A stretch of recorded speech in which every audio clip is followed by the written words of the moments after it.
Pittsburgh. Washington's teenage sensation has been grabbing national attention and headlines and joins fellow phenom Steven Strasburg as they meet Andrew McCutchen and Pittsburgh's Young Bucks for a 3-game series. Pirates Nationals Game 1 next on Root Sports.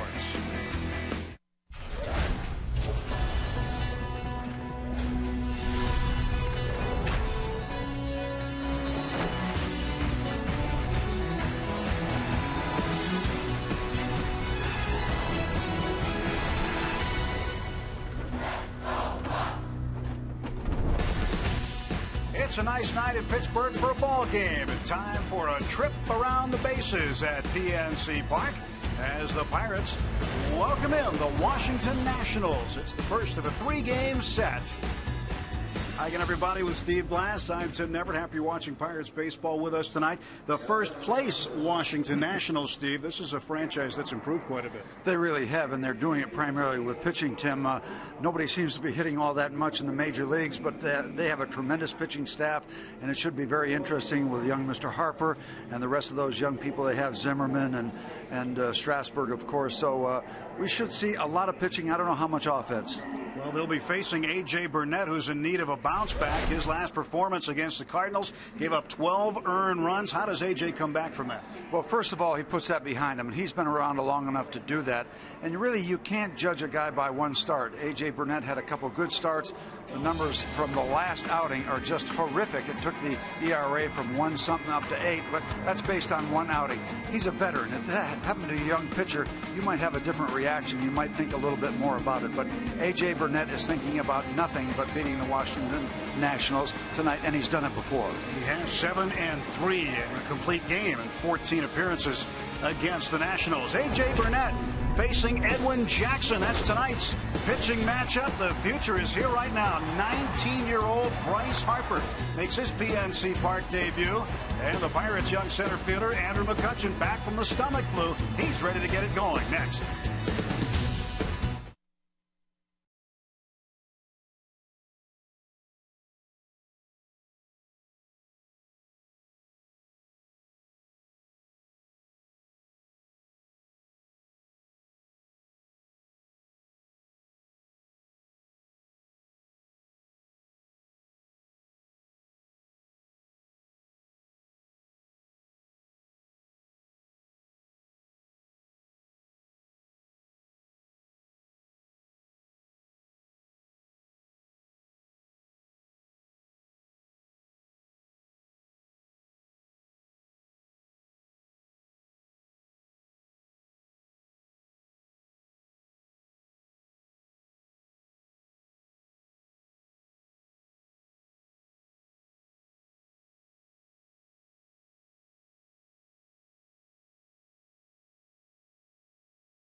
Pirates baseball on Root Sports is brought to you by Chevrolet and their award-winning cars, trucks, and crossovers. By your Toyota dealer, where quality, dependability, and good MPG all come standard. Toyota, moving forward. And by Day Automotive. We're going to make your day. Let's go Bucks. Well, those kids know who to watch tonight. Cutchin and first time Bryce Harper has played here. Taking the field a little earlier for the first time as the first place Nationals in the East at 18-10 take on the Buccos. And Harper will hit second in the order, so he's getting set to hit against A.J. Burnett. Let's take a look at Davey Johnson's lineup. As he'll send out Ian Desmond, the shortstop, to lead off. Then Harper. Ryan Zimmerman activated off the disabled list today, back in there at third base. Adam LaRoche, former Bucco, at first. Danny Espinosa, Rick Ankiel in center. Wilson Ramos behind the plate. Roger Bernardina in left field. And Edwin Jackson, the pitcher, batting ninth and facing Pirates right-hander A.J. Burnett. A.J. making start number 4. Numbers brought to you by the Western Pennsylvania Chevy dealers. Not so good overall, and that's the group of numbers primarily based on the last outing. 12 earned runs. I'm just really still surprised that he was left in the ball game to take that kind of pounding, but on we go. He'll put that behind him, and he's ready to go, making his 15th career start against the Nationals. 7-3 overall, so he's had good luck against this ball club. The defense behind Burnett tonight in the outfield. Jose Tapia does the flip-flop as he goes from right field to left field tonight. Presley not in the starting lineup. Garrett Jones is in right field. McCutchen in the middle. Alvarez at third, Barmes at short, Walker and McGee on the right side of the infield, with Ron Barajas doing the catching. A.J. Burnett on the hill. Neil Walker batting in the 2 spot in the lineup again tonight. Pittsburgh's own. Walker has his average up to 287. Good to be on the other side of Sunday's ball game. It was not much fun. Pirates did not do much hitting on Sunday. They didn't do much of anything on Sunday. It's good to have Tuesday here. It is. Start fresh. So after the day off, back at it, and game 1 is underway as A.J. Burnett delivers a strike to Ian Desmond. Ian Desmond hitting .267. He has 4 home runs, and he's driven in 12 so far this year. 1 ball and 1 strike. Well, Jason Worth not here, hurt Sunday night, broke his wrist, had surgery, and he's going to be out 3 months. So the Nationals will miss the pop in the lineup that Jason Worth provided. 2-1 now to Desmond. A little footing issue there for A.J. Steven Strasburg, who will pitch Thursday night here out of San Diego State. And after he went through the Tommy John experience already, following his debut, his major league debut was against the Pirates 2 seasons ago in Washington. Very impressive one, we might add. It was a circus-like atmosphere. That's 14 strikeouts in 7 innings. Yeah. Pretty impressive. And the 2-1. Just inside, 3 balls and a strike. As we were talking, the Nationals not hitting a lot. .238 team batting average. The Pirates .228. So you don't expect a lot of offense, especially when you look at the respective team ERAs. Quite good. There's a foul ball to even the count. The pitching has been excellent. So combine that with the low batting averages. You take a look at Davey Johnson. We might have a whole lot of pitching going on. There is one fine baseball man right there, Davey Johnson. Good career as a player. Good career earlier as a major league manager. Solid baseball man. Payoff pitch to Desmond. Fouled off. Well, you pitched against Davey in the 71 World Series. And I was talking to Davey in his office before the game. What a balanced baseball team those Baltimore Orioles had, because they had great pitching, the 4 20-game winners. They had offense, Frank Robinson, all those guys, Boog Powell, Merv Rettenman, and they could pick it. Davey Johnson, excellent infield. Strike 3 call. Burnett comes back and gets him on the outside corner. Burnett picks up strikeout number 1 tonight. His 18th of the year. Now, what happens if Burnett happens to hit Harper with a pitch? Now, will he fess up and say the ball just got away from me? I don't think he's going to say he meant to do it. I think those days are over. I just wonder if he'll say the ball got away, if he'll even admit to that. Well, it's a big issue. Burnett, the 35-year-old, pitching to the 19-year-old Bryce Harper. In fact, I already believe there's been too much conversation about that whole subject, and I think everybody's anxious to move on. 1-0 to Harper. Yes, he went. Yes, because he is 19 years old, and he's probably not going to get as many calls as A.J. Burnett will get. And fair, unfair, well, on we go. That's the way it is. So far, everything we've heard about Bryce Harper has been positive. How he's been handling himself. A chopper to Barmes, throws on to first and gets it. If you haven't heard by now, Harper was hit by a pitch thrown by Cole Hamels. And after, Hamels said, I did it on purpose. And that became the story. All right, take you back to it. Cole Hamels. In a bad spot, too. Well, he's going to get hit there a lot in a major league career if he stays around long enough. And that's the way it is. This is what I couldn't understand. Hamels saying I did it on purpose. Whether you did or not, you don't say that after. Ryan Zimmerman back off the disabled list following a shoulder injury. Well, I got more of a problem with Hamels admitting it than Hamels hitting the kid. Right, but you hit guys. Yeah, everybody gets hit. And you never said, "Hi, I went and hit him on purpose." No, even if I did hit him on purpose, you don't say it. And I hit my share.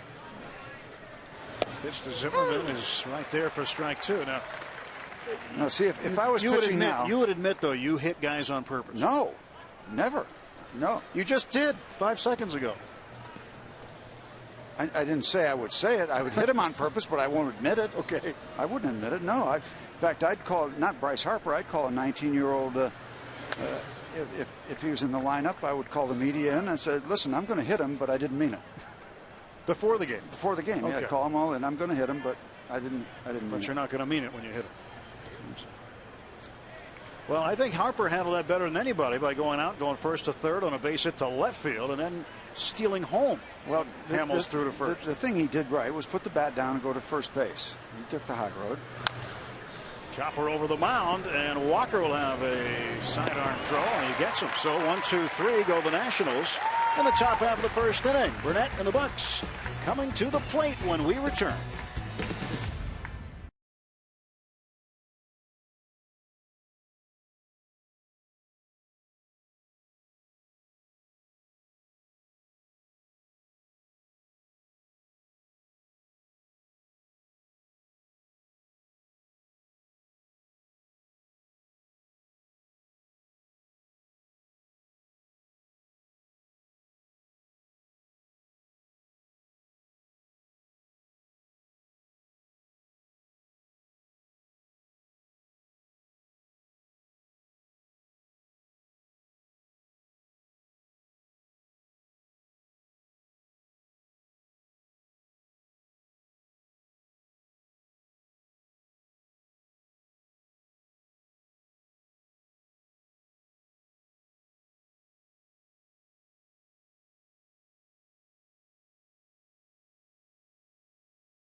Getting set to go against Edwin Jackson. Well, the Toyota lineup: Tabata, Walker, McCutchen, and Pedro Alvarez. Alvarez, third game hitting in the cleanup spot. He's reached base safely in 12 straight games now. McGee in back of him, then Jones, Barmes, Barajas, and Burnett facing the right-hander Edwin Jackson. The much-traveled Edwin Jackson. This is his 7th organization after signing with the Dodgers way back when. His record this year, by the way, in 5 starts, he has never lost to the Pittsburgh Pirates. He's 4-0 against the Bucks. Let me get one thing on the record. If I was facing, when I was pitching, a 19-year-old, there's a good chance, there's not a certainty, that I would hit him. See how he reacts. That might be something that might intimidate him. Yeah. You know, I wouldn't throw at his head or anything, and I'm not saying I would hit him, but I might. See how he handles it. Check his oil. 50-50 or 51-49? 51-49 what? That you'd hit him. Chances are I'd hit him. 19 years old. What's he doing in the big leagues? Come on. So he's a slight lean towards Steve hitting him. Yeah, he's kidding about that part. But I might check him out. But I give him a lot of respect. He's a very talented young man. He's one heck of a baseball player. But you said that happened occasionally back in the day. Yeah, not on a regular basis. But you might take a whack at a rookie and see how he handles it. 0-2 pitch to Tabata. Inside low 1-2. There are some people who really don't get up off the deck and have a few good swings after that. There are other guys that do. Frank Robinson, they always said, and he proved it, he was a better hitter after he got knocked down. 1-2 to Jose. Way inside. He almost got knocked back. Well, what about the punishment here to Hamels? 5 games. He's not really going to miss a start. He just has a start pushed back. I'd suspend him for an ignorant statement by admitting it. What's he thinking? Jose went around. He strikes out.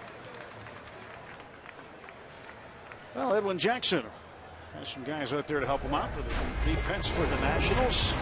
In the outfield, Bernardina in left, Dan Keel in center, and the 19-year-old Bryce Harper is in right field. Ryan Zimmerman back off the DL at third. Desmond and Espinosa and LaRoche. The rest of the infielders. Wilson Ramos is behind the plate. Not a lot of production out of the outfield.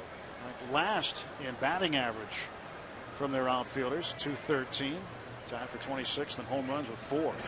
Incidentally, the Nationals have scored the fewest first inning runs in Major League Baseball. Only 3. And that'll continue until tomorrow's game after they went down in order in the top half of the first in this game. And the beat goes on. Walker way out in front. Off-speed pitch delivered by Jackson. One thing about those Nationals outfielders, though, be careful when you run on them. They've all got very strong above average arms. So they could come into play. The other side of that coin is the fact they might be picking up a wet baseball. 1-1 and Walker fouls it on. Well, Ankel's got an absolute howitzer out there, and what we've seen so far from Harper in the highlights, it's been nothing short of amazing in the way that he can reach home plate from the depths of the outfield.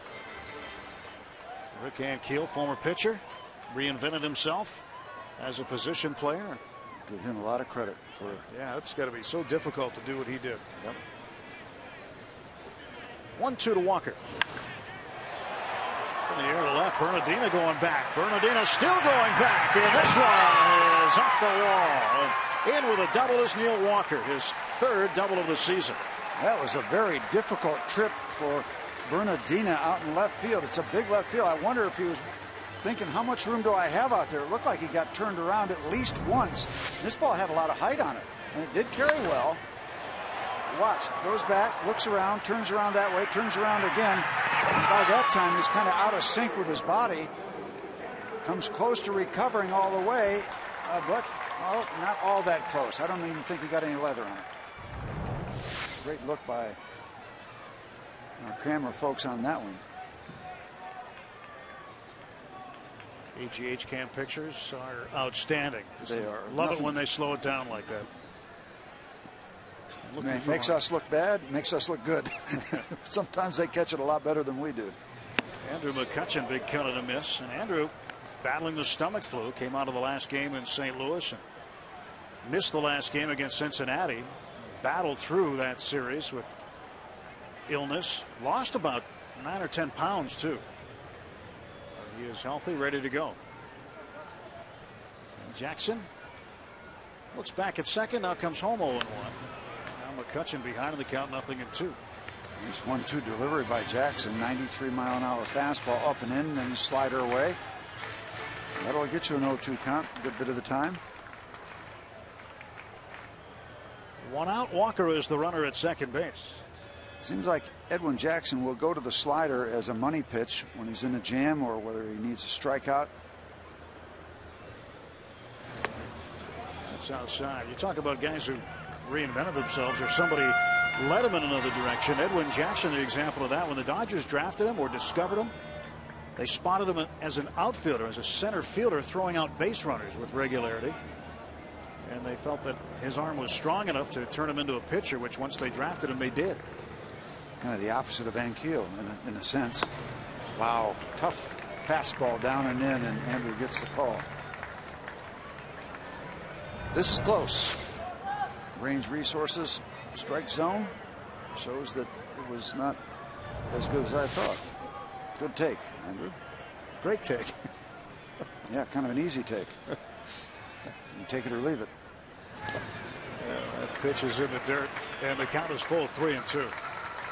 It's amazing how technology can swing your opinion of something. You know what technology can do is teach you to keep your mouth shut until you see the real pictures. Well, we're just glad to have all the tools we have here. So Jackson, 28 years of age.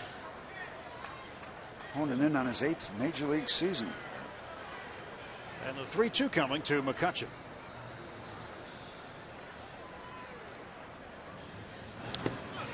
And he walked it. Went to that slider again. Missed badly.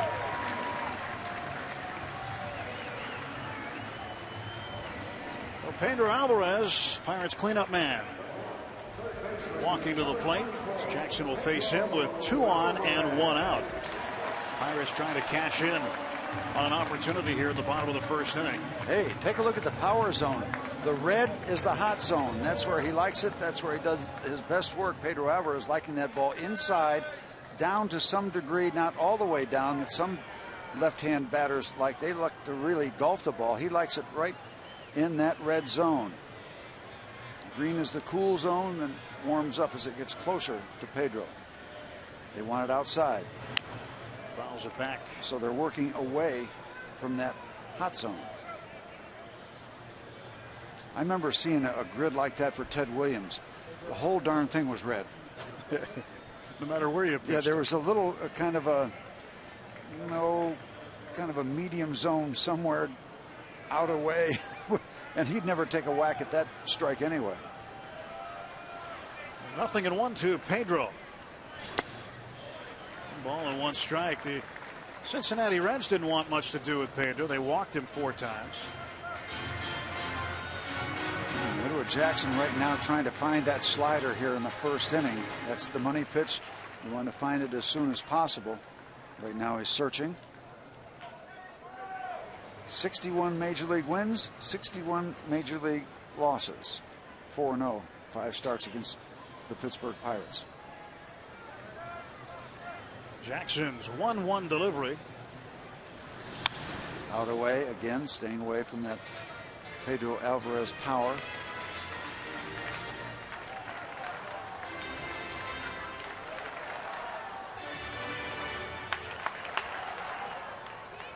You see batters do that every once in a while. Just a quick question, the home plate umpire, in this case, Vic Carapazza. Hey, was that a strike? You know, hitters will do that after the pitch. They foul it away or take it. The 1-2. Right down the middle. Called strike 3. So Jackson picks up his 2nd strikeout. Take a look. Right there.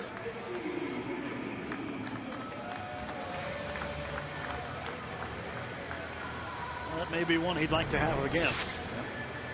Everybody knew that was good by Mr. Jackson.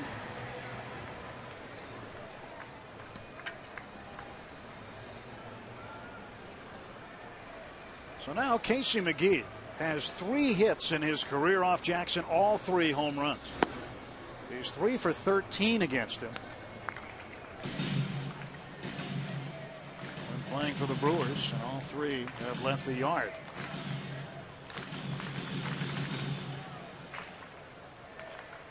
So McGee has liked his time facing Edwin Jackson in the past. 2 on, 2 out for the Pirates. And McGee up in the air to right field, and Bryce Harper will get underneath it. And the Pirates will strand 2. Heading to the second inning, no score at PNC Park.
No score, top of the second inning. Adam LaRoche getting set to come to the plate for the Washington Nationals. Take a look at our Allegheny Sports Medicine injury update. Ryan Zimmerman, right shoulder injury, missed 13 games. He's back in the lineup today. And LaRoche on the other side had a bruised oblique. He's back in the lineup today. Jason Worth on the DL. A broken bone in the wrist. Surgery required. Heard it against the Phillies Sunday night. And Worth is going to be gone for 3 months. Another nice reflection on the Philadelphia fans. They were cheering when that happened to Jason Worth. Aren't they special? Here's LaRoche. Former Philly. Let's take a look at what happened to him. Hopefully there's no audio to this for the crowd. Coming in to try to Rob Polanco there and just landed on it the wrong way, and you can tell obvious pain and discomfort there on the part of Worth. It twisted rather than the impact doing it. Broken bat, foul ball. Well, from the Washington Nationals standpoint, Davey Johnson's standpoint, 2 out of 3 ain't bad. Two out of those 3 you just saw are back in the lineup. Well, because Worth is out, that's why Harper moves from left field to right field. They'd like him now to be in the lineup every day, and it's really going to be difficult for him to go back to AAA at this point in time with Worth out for 3 months. And Harper probably is now going to be the everyday right fielder for the Nationals. Well, you got to wait and see how it plays out. Everybody's very excited about him right now, and justifiably so. But take a look at how he does for a month or so, and you never know with a young player. Nobody knows him yet. Second strikeout for A.J. Burnett as he gets LaRoche swinging. Adam off to a good start, but you see that big swing, and when his timing is right, he is a handful to pitch to. When the timing's not right, these kind of things can happen that you just saw. And the same thing with a Pedro Alvarez swing that Pedro has shortened up. Big swing. There are others too. Here's Danny Espinosa, second baseman, hitting 5th, and he has struggled with pitches up and in. Batting from the left side, Espinosa out of Long Beach State, a teammate of the Pirates' Jared Hughes in college. And that pitch certainly in on him.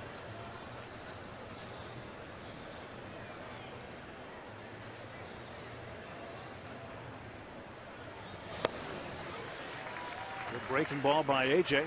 Nothing in 2 to Espinoza. Now let's see if after a couple breaking balls they try to go upstairs with a fastball, or just stay with what is working so far with a couple of swings that weren't all that close to the breaking pitches. They've got a couple of options here. Go up, show them something up, or stay with what got you there. Yeah, another breaking ball. Good morning, good afternoon, and good night. Struck him out on 3 pitches, and there are 2 down. We'd like to welcome Consolidated Communications subscribers from the Gibsonia area. Thanks for watching and rooting for your Pittsburgh Pirates. All of us here at Root Sports, and the Pirates appreciate your support. Let's go, Bucks. Gibsonia, yeah, that's up around Neil Walker territory up in North Hills. Yes, sir. Up near around that Babcock Boulevard. Tim, you're familiar with that neighborhood? It should be. I live in it. Yeah. There's Rick Ankiel. The tax rolls show that. They do. Don't think I haven't noticed. 1 ball and no strikes to Ankiel. Time is called.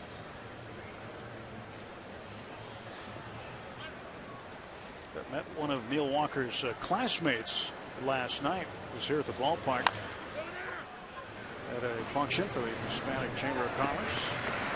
And McGee takes care of Ankiel, and A.J. Burnett has set down the first 6 Nationals in a row.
There's a reason that mound is in good shape. Yep, little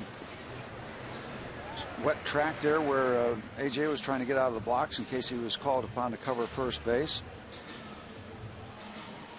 He'll do a little grooming there as he heads back to the dugout. Interesting, Ray Searage talking to the ground crew, but they're not required. They're not asking them to go out and fix it right now because the opposing pitcher is out there. They're going to wait, and when this half inning is over, I'm expecting to see somebody out there with a rake and maybe some diamond dry. There's been a lot of rain around the area. I don't know how much of the tarp and everything they had covered or whether they got it out there in time, but at least in the outfield there's going to be some wet baseballs picked up. Maybe a little bit of a quick track, slippery track. How'd you deal with that as a pitcher when you knew you were going to have problems with a moist mound?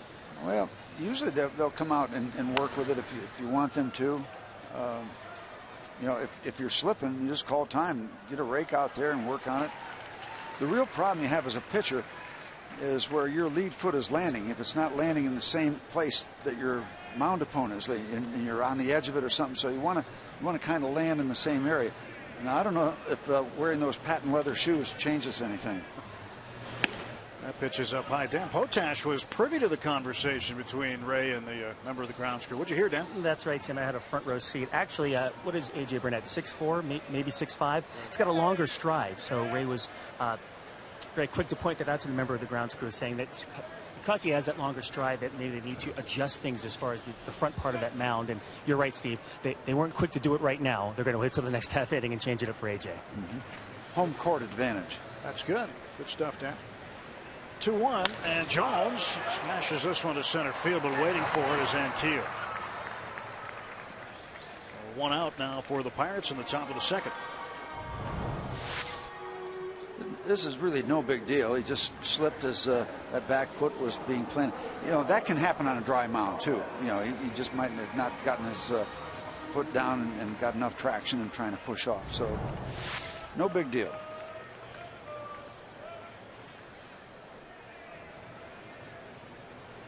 I think the big deal is 6 up and 6 down after that bad outing. Yeah, you're gonna like that. So Clint Barmes in the hole, 0-1. Barmes' numbers not where he wants them to be.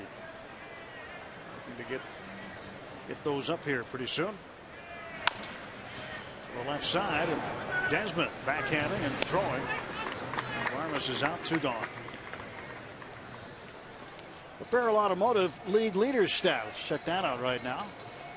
Log on to barrel.com. It's definitely worth the click. This season with National League ranks, the Nationals ERA. First in team ERA, 2.59. First in starters ERA at 2.17. And first in road ERA at 2.27. That's the big one up on top. That's the bottom line of all that. They've been very, very good. Here is Barajas. Barajas against Edwin Jackson is 3 for 11. One of those 3 hits a home run.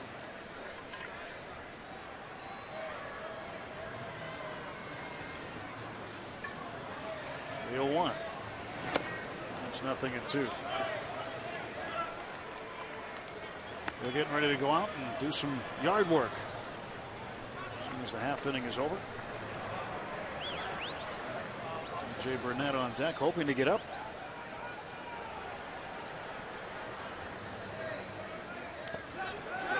There you go. No, says Jerry Davis.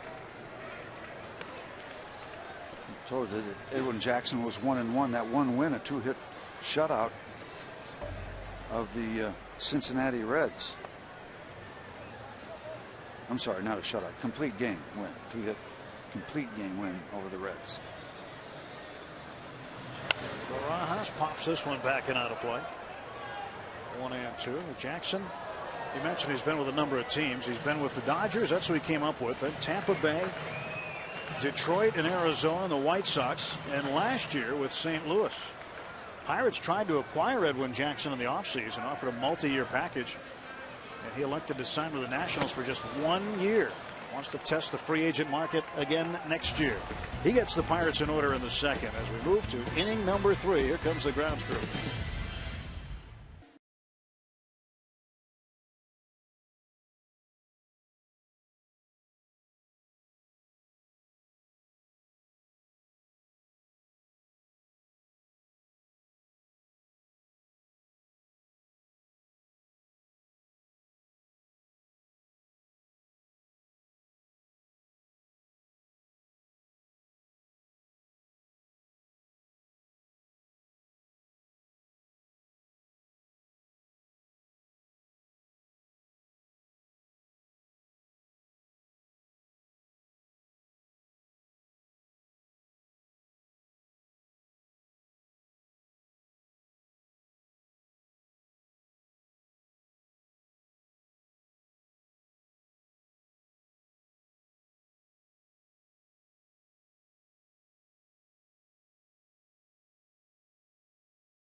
Has set down the first 6 Nationals in a row.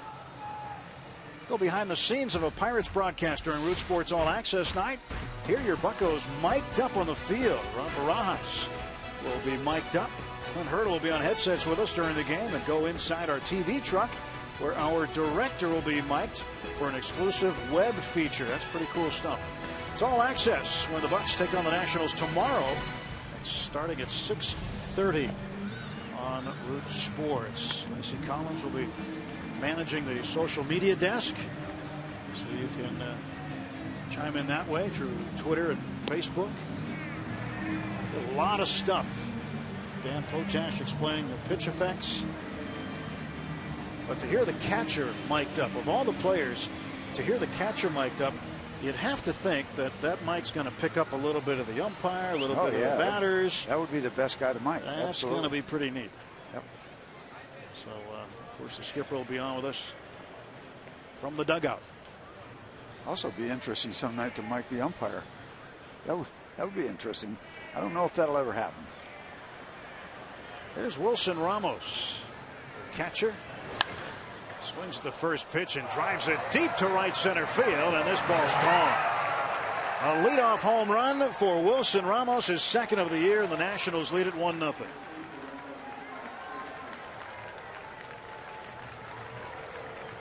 that ball get out of here in a hurry? And we should have really had an indication because of the ball that Neil Walker hit. I mean, the ball is carrying, and there's a little breeze that's moving the ball out toward the outfield, but that got out of here quickly. Inside power zone. He just stepped away, got the extension, and just buried it in the right field seats that quickly. Roger Bernardino, the left fielder. This ball just jumped off the bat. I think part of the fact he was away from home plate, backed away, so he never had any chance to get jammed. So that ball up and in was just kind of in that go zone.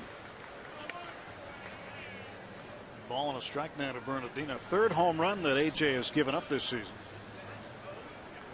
The other two are to the same guy. That's right. Carlos Beltran. Yep. 2 3-run shots. There's a swing right there. Vic Carapazza, the home plate umpire, brings up the strike on Bernardino. Wilson Ramos will never admit it. Most batters won't, but he might have been guessing. If he's guessing inside fastball, he guessed right. I saw the result. Strike 3 call. 4th strikeout for Burnett. And the second one looking. And the Nationals still looking for their first base runner. First guy didn't stop.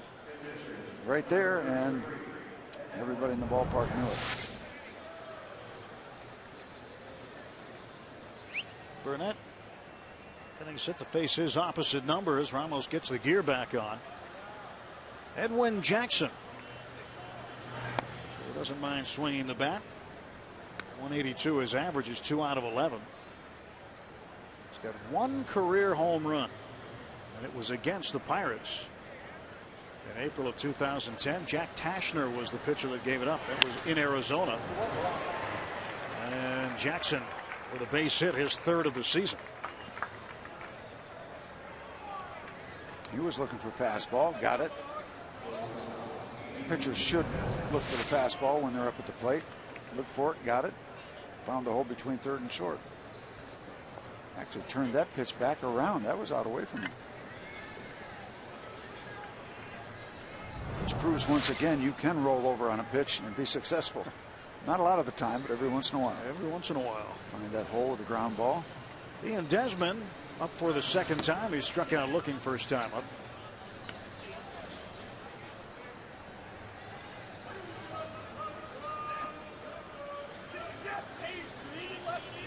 Desmond hitting .264. And the 1-0 coming from Burnett with Jackson short lead at first. That's outside 2-0. Desmond's hit in his last 7 games. Hit his first career walk-off homer in the 9th inning of a 5-4 win Wednesday against Arizona. J.J. Putz was the guy that gave it up. Ground ball to short. Barmes flips to Walker for one. Back to first. That's a double play. 1 run, 2 hits. The home run by Wilson Ramos makes it a 1-0 Nationals lead.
Home run by catcher Wilson Ramos, his second of the season. If you're hitting the road, take the Pirates with you this season. Subscribe to MLB.tv today to see every Pirates out-of-market game live online and on your favorite devices in HD quality. Visit Pirates.com to order and get more details. MLB.tv, baseball everywhere. Folks here tonight want Pirates to get back in this one real quick. Wilson Ramos solo shot. Ramos made international news in the offseason when he was kidnapped in his native Venezuela and spent more than 2 days in captivity before government forces came to get him free. Wow, that sounds like a movie, but there's certainly nothing entertaining about that. No, not at all. Reality. But, he was obviously quite shaken by the incident. And obviously A-OK. A.J. Burnett swings and rips it down to short. Desmond almost stumbled as he made the play. Well hit, but the atom ball. Burnett is gone. 1 away for the Pirates. 6 in a row now set down by Edwin Jackson. Yeah, you talk about him kind of being even. 61 wins, 61 losses on his home record, 31-31. On the road, away from his respective home ballparks, 30-30. It's pretty good balance. Kind of unusual balance. Unusual. Been around. This is going to be his 8th major league season. Jose Tabata struck out swinging. He's 0 for 1.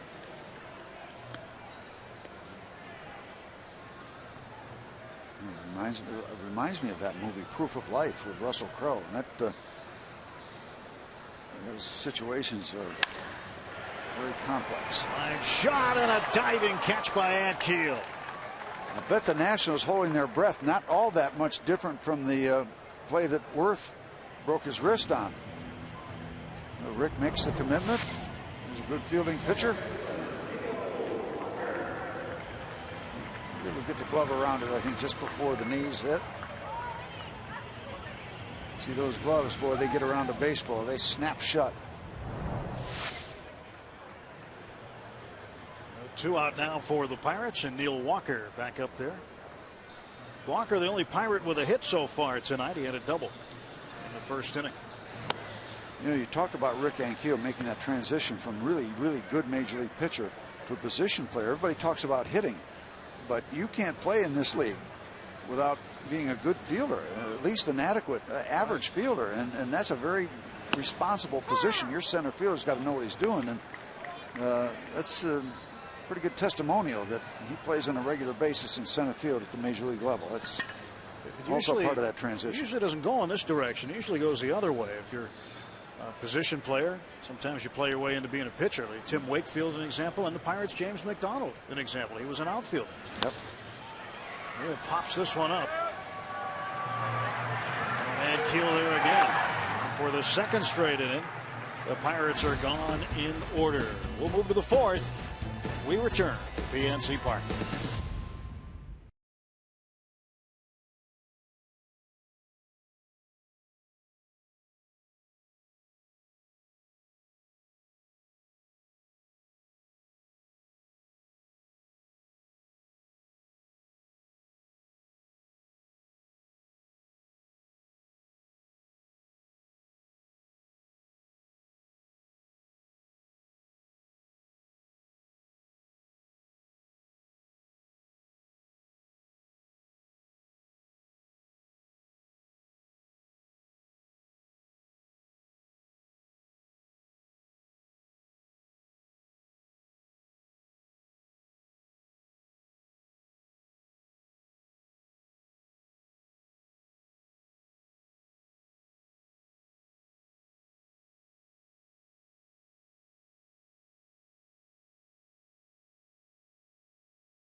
Bryce Harper made his debut at 19 years and 195 days. Youngest player to wear a Nationals uniform. He's the youngest active player in Major League Baseball. He's our PNC achievement for the achiever in you. And so far, 308 average with 3 runs batted in. Looking for his first Major League home run. He's got his first steal of home, by the way. Stole home against the Phillies. And joined Cal Ripken on the short list of players who stole home for their first Major League steal. And this one is fair down in the left field corner. And Harper will round first and head for second base. He's in with a leadoff double.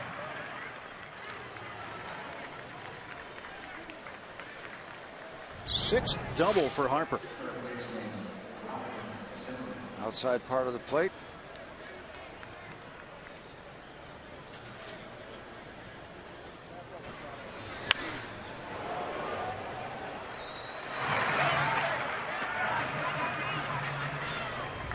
It's amazing. It's amazing. Left high school early, got his GED. He couldn't compete with the high school players anymore at Las Vegas High School and went to Southern Nevada Community College, a very high level junior college program. Plays in a wood bat league.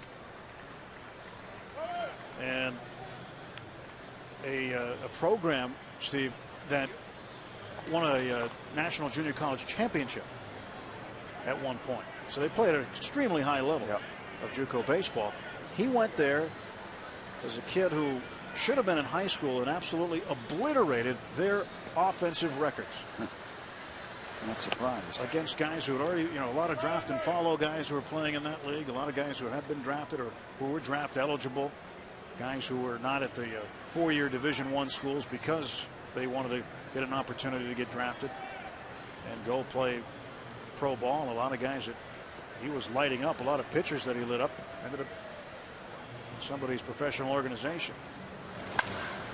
Right at Barnes. And that ball was tattooed. Zimmerman is out. Well, Bryce Harper with just a little over 400 professional at bats last year between Harrisburg and. Our AT&T Mobility trivia question. Prior to Bryce Harper, who was the last player in the Nationals franchise to make his major league debut prior to turning 20? Could be Zimmerman? No, you could probably go back to the Expos too, because remember, this is the Expos franchise that turned into the Nationals when they moved. So maybe there's a hint for you. Adam LaRoche takes in the dirt. Could that have been Legrand Orange? Not Rusty Staub. I do know it's not him. So you know the answer. I have a feeling I know. Okay. He has a nickname. It's the same nickname somebody that you and I both know. Joe? Not Joe. 1-0 pitch. And his first name is the same first name as somebody else you and I both know. Fred. Not Fred.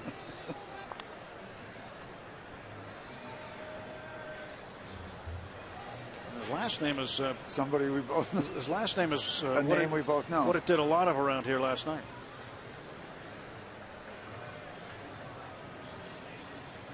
Here comes the 2-0 now from Burnett to LaRoche. 3-0. Last night. You mean the function here? No. Did it rain here last night? Joe Showers.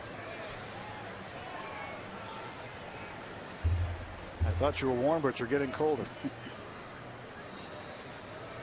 Tim Raines. That's it. Brock Raines. That's to right on a 3-0 pitch. LaRoche green-lighted. And Jones with a good throw to the cut-off man McGee. Now runners at the corners and 1 out. That ball was simply hit too hard for third base coach Bo Porter to send Harper. That ball got out to Garrett Jones in a hurry. Pitch downstairs. These lefties love that neighborhood. And that big swing of Adam LaRoche is right on time there for solid contact. Good job by Garrett. Charge the ball, get it in. And the Pirates still have a chance to get out of this. Chance for a double play.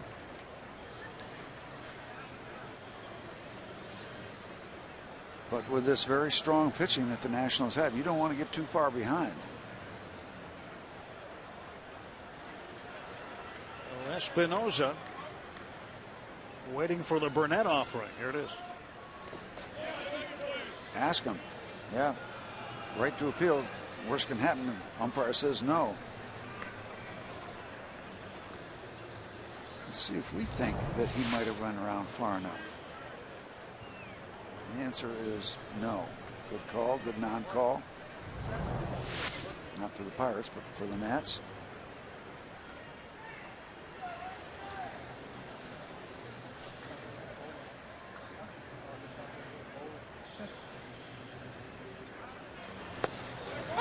There for a strike. I can never think of the Washington franchise without thinking the Washington Senators. The subject of the old play and movie, Damn Yankees, way back in the day. I think the subtitle was of the original book was Damn Yankees, the year the Senators won the Washington won the pennant or something like that. Way back in the day. 1-1 pitch. Yeah, that's it for a strike. Yeah, the Senators were never so lucky. Yep. They were so good they moved to Texas and became the Rangers. And then they became good. A couple of breaking balls again, and if I'm remembering right, 3 breaking balls to Espinosa last time to strike him out. Same tactic. 1-2, and he got him. So Espinosa down on strikes for the second time tonight. 2 men out. And now Burnett will have to tangle Rick Ankiel. Might have been a story of 6 breaking balls. 2 at bats. Why throw him a fastball if he's going to do that with the breaking stuff?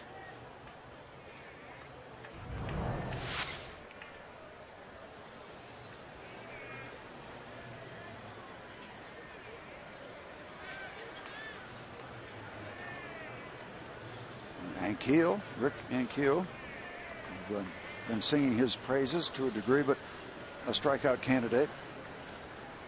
Right now, AJ taking out any way he can get one with 2 down, runners at the corners. A leadoff double by Bryce Harper. And then Adam LaRoche with a base hit with 1 out. Took the 3-0 pitch into right field. And Barajas, who has caught AJ Burnett many, many times when they were teammates with the Toronto Blue Jays. Good combination, successful combination there. AJ's got to be careful about going over to first base with Harper at third, because when Hamels did it the other night, he took off and stole home.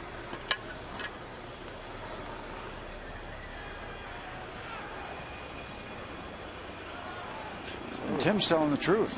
And we've got evidence. And Keel rips it to right. That'll score Harper.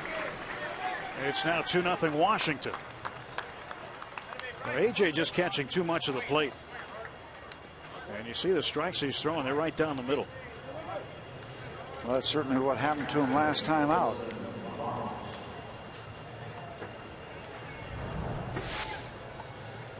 Check out the location. Yep, those lefties, where they love the ball, downstairs, and that's where that pitch was delivered. Nationals add on. Well, first and second and 2 down. After the RBI single by Ankiel, he's now 1 for 2.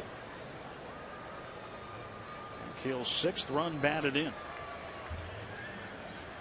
Wilson Ramos, who homered for the Nationals' first run, takes a strike.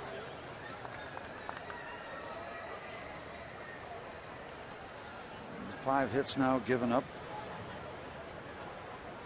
3 in this inning from AJ Burnett. Well, the Pirates bats need to wake up too, because Edwin Jackson's been putting together a string of retirees.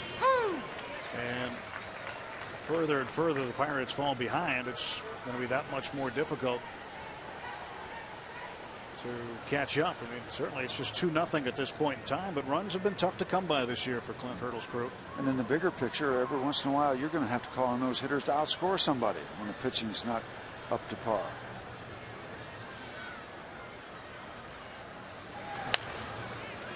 Late on that one. No balls, 2 strikes. That's the place to be on the boat. Got to be up high so you can see the game when you float on by. Not like that old song "Rolling Down the River." This one's paddling up the river. Up it, Princess. Up the not so lazy Allegheny River. A lot of rain in that river, as they all are after a couple of days of a good bit of rain. Strike 3. Burnett strikes out Ramos. 2nd strikeout of the inning, but the Nationals add another run. 2-0 Nats.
reason to look concerned just yet. It's still very early. Yep. He knows he's on camera. Take a look at the AT&T Mobility Trivia question. I think Steve figured out the answer. After a while. Prior to Bryce Harper, the last player in Nationals franchise history to make his major league debut prior to turning 20, Tim Rock Raines. September 11, 1979. He was almost 20. He's 5 days short. Harper's double set the table in the fourth. He would come around on a 2-out RBI single by Ankiel. Now Andrew McCutchen, who walked his first time up. Started each of the first 23 games in center field, and he's missed 2 of the last 3 games due to a stomach virus. Trying to get all of his strength back. Hit safely in 8 of his last 10 games, 14 of his last 18 he has hit safely in.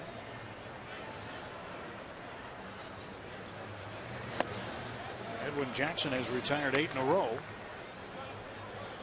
Will Kutch, the number 3 hitter, still searching for home run number 1 on the season. Looking to break up that string of outs that Jackson has put together. He just crushes this one foul. Well, you know what he's got to do is put together one of those games. What, 2 years ago when he had 3 home runs in one game? That'll get him off the schneid. It was against these Nationals that he did that.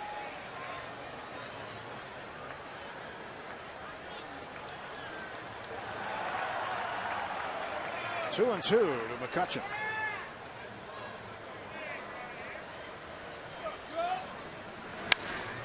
Well struck, deep to center. It is gone. Home run number 1 for McCutchen. And the Pirates on the board, 2-1. As Kutch sends it deep to dead center. All right, I think he's healthy. That's got to feel good. It was a long time coming. Nothing cheap about it, too. Flew by that $3.99 sign like it was heading into that Allegheny River. And swing of the bat, Pirates on the board, just 1 run down. With his last home run on the 13th of September of last season against the Cardinals. So it's been a while. Check it out. Right there in the power zone, and you probably got a feeling that he got enough of it right there, because that went over substantially. That hit up against the batter's eye. Yeah, that's clearing the wall and then some. Pedro Alvarez to the right side. Espinosa will throw him out. Andrew McCutchen with his first homer of the year. Certainly worth another look from the AGH camp.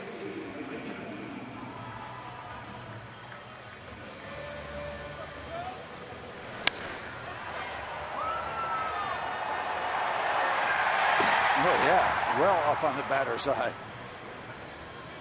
That's getting a lot of it. Good to see the power stroke of Andrew McCutchen.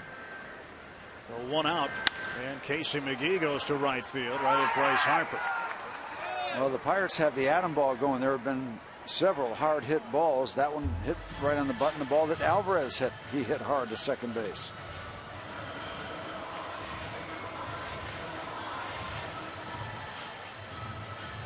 That's a high 2.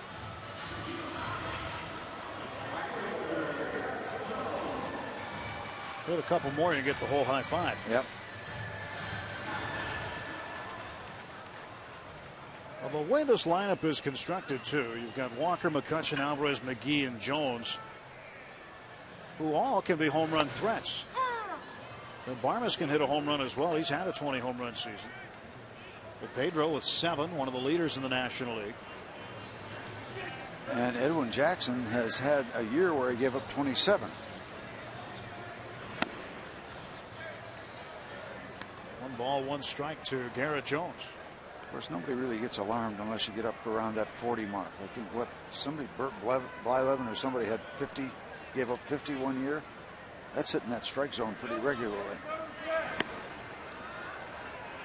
He still got in the Hall of Fame. Yes, he did. Took him a while, but Bert's in. In spite of that. Yep, Bert's in. Will Seibert and the Minnesota Twins committee. He's one of the broadcasters for the Twins. Interleague play in June. Jones hits this one up in the air to right. It is way back, and it is gone. A home run for Garrett Jones. His fourth. And on a couple of long balls in the fourth inning, the Pirates have tied the game at 2. Well, you called it. You said these guys are all capable. That was the towering, majestic, fun to look at for a while. You had a chance to get a good long look at that ball. It was in the air for a long time, up in the seats above the Clemente wall, and the Pirates get even as Edwin Jackson doubles his home run output. Number 4 given up as Jones hits number 4. Well, I saw Harper turn around and look at it early, so that's it. Showtime. Very high.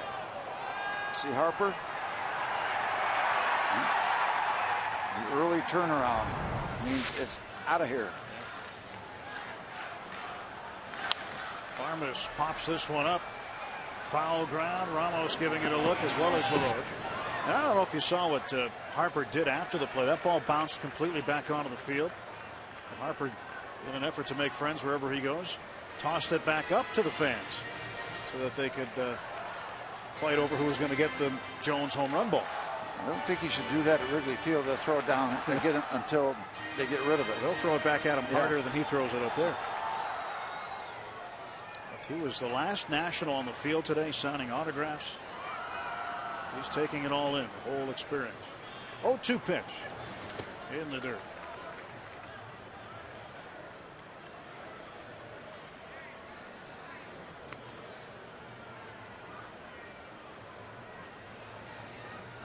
Farmas looking to connect. 1-2, and Jackson delivers. Farmas fights that one off. Some people say, yeah, but they're only solo shots. Well, you know, when you're up there swinging the bat, you can't control who's on the bases or who's not on the bases in front of you. Still try to hit it hard. If it goes over the fence, there's only so many things you can control. First and foremost is your particular at bat. Yeah, it's nice when there are people on bases. That's everybody's happy. But you can't go up there because there's nobody on. Say, I don't want to hit a home run now. It will just be a solo shot. I don't think that's the mentality of guys that have that kind of power. I don't think that's the mentality of any major league hitter. Snack time.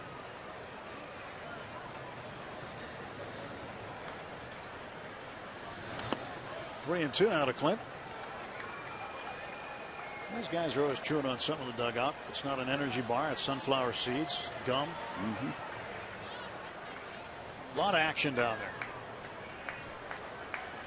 Yeah, you look at a major league dugout after the game, looks like the bottom of a parakeet cage. Jackson getting ready to deliver the payoff pitch to Clint Barnes. He fouls it off. Yeah, now that you mention it, there's cups, water cups, and everything all over the place. Yeah, it's a mess by the time they get through. The parakeets don't use the Gatorade cups, but I see what you mean, and that's just nothing. That's nothing right now. You wait till the 8th inning, 9th inning. 3-2. This one is a foul ball.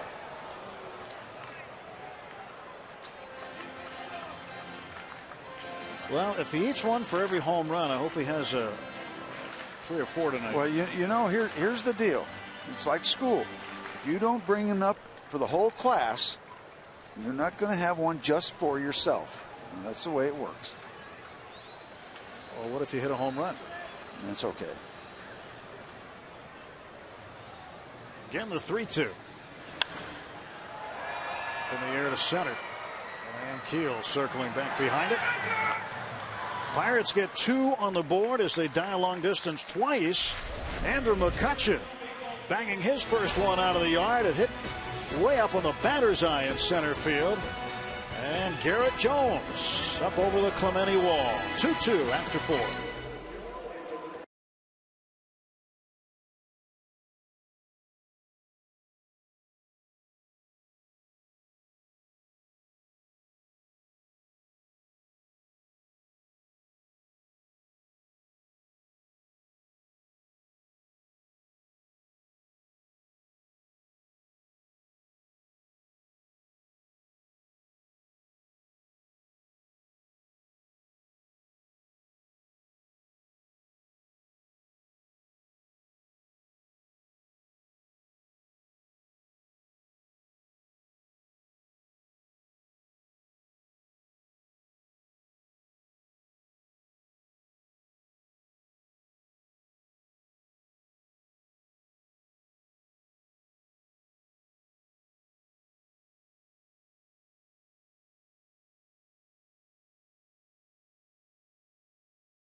Pirates baseball on Root Sports is brought to you by Barrel.com. Definitely worth the click.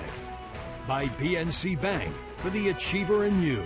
And by Chevy Cruze, which offers EPA estimated 42 mpg highway. Let's go Bucks! Andrew McCutchen, home run number 1. His 8th run batted in, came at a good time. Opened it up for Garrett Jones, who hit one himself. Bernardina swinging bunt. Burnett fields. 1 pitch and 1 out for Washington in the 5th. So the Pirates, what would you call it? They get a chance to reboot? Yeah, I guess back to even. That's a good technological term. Yeah. Just reboot, recharge, restart. Yeah. 2-2 ball game as we go to the 5th. Long ball being featured. Ramos went deep with authority. Andrew crushed the ball against the batter's eye, and Garrett Jones will find those seats in right field. Edwin Jackson takes low ball 1. He had a base hit in the 3rd. I didn't realize how far up the batter's eye I didn't either. that ball went. That McCutchen hit. I knew it hit the back of the wall to the left of the bushes. But I didn't realize how high it hit up there. Lots and lots of carry. If we can hold that right there just for a minute, about in there. Okay, we're ready to go again. Get off that telestrator.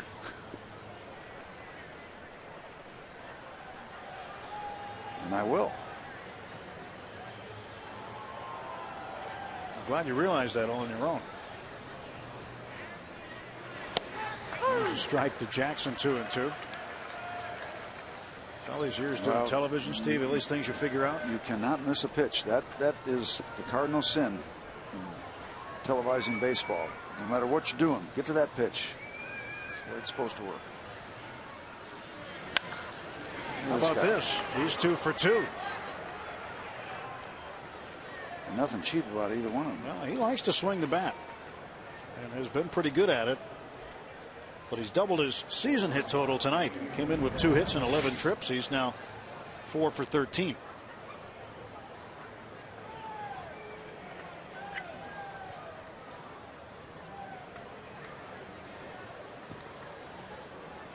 Oh, there it is. He found it. That's a mighty swing. Okay, where's the ball now?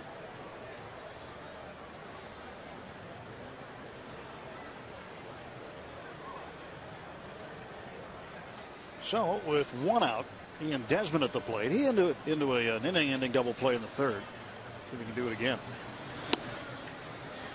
Well, did you notice the way McGee went to first base? He angled himself out toward right field. And one of the rarest of things you'll see is a guy getting thrown out at first base. I think of Larry Walker when he threw out Tom Candiotti. Yep. Candiotti's with the Dodgers. Down to 3rd. Alvarez to Walker for 1.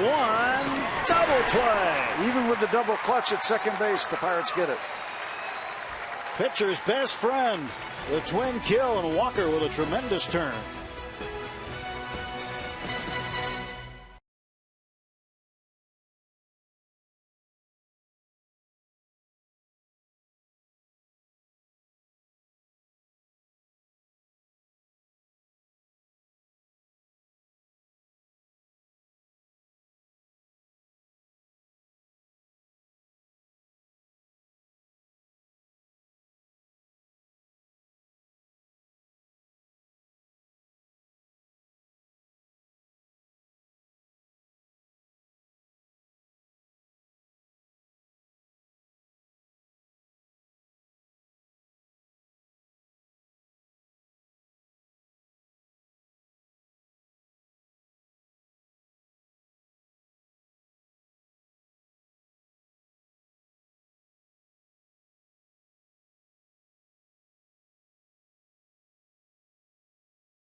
A.J. Burnett getting some help from his defense. Take a look at our Day Automotive. This day in history, May 8th, 1994. Andy Van Slyke collected 8 hits, count them 8, in 9 at-bats, and a doubleheader against the Cubs. The Pirates would sweep the doubleheader 9-2 and 9-3. Van Slyke was absolutely unstoppable on that particular day. This one is, yep, that's gone. Sammy Sosa couldn't get it. How about that AstroTurf? It looks like neon. Andy Van Slyke. What a day. 8 hits and 9 trips to the plate. That's this day in Pirates history. Oh boy, well, we'd like to see, well, I don't know about doubleheader, but we'd love to see 9 runs in any game. He did it twice that afternoon. So Rod Barajas will stand in, and for one, he struck out in the 2nd inning. Pirates need to get the bottom of the order going. Barajas and the pitcher Burnett, and back to the top of the order. Rod, first ball swinging, lifts it into center field, and Keel's got it. 1 gone. Busy evening for Rick Ankiel. 1, 2, 3, 4, 5 putouts out in that part of the pasture. A lot of familiar names coming into town here. Of course, Sean Burnett was here, Xavier Nady, Adam LaRoche, Don Gorzolani, Trent Jewett, first base coach. He's the third base coach here for the Pirates. Remember that name. Trent Jewett's going to be managing the big league someday. Good man, great baseball man. We have our Burnett, they have their Burnett. Our Burnett's at the plate, down 0-2. Remember former Pirates that were Washington Senator Ronnie Klein. The late Ronnie Klein was a Washington Senator. What stories he used to tell about Frank Howard when the big man, when Hondo was there, and the appetite. There's the X-Man. Xavier Nady. Good friend of mine, Ed Hoball. One of the great people I've ever met up in Ford City. There's my man Trent Jewett. Ed Hoball pitched for the Washington Senators in the early 60s. Came over, became a member of the Pirate organization later in that decade.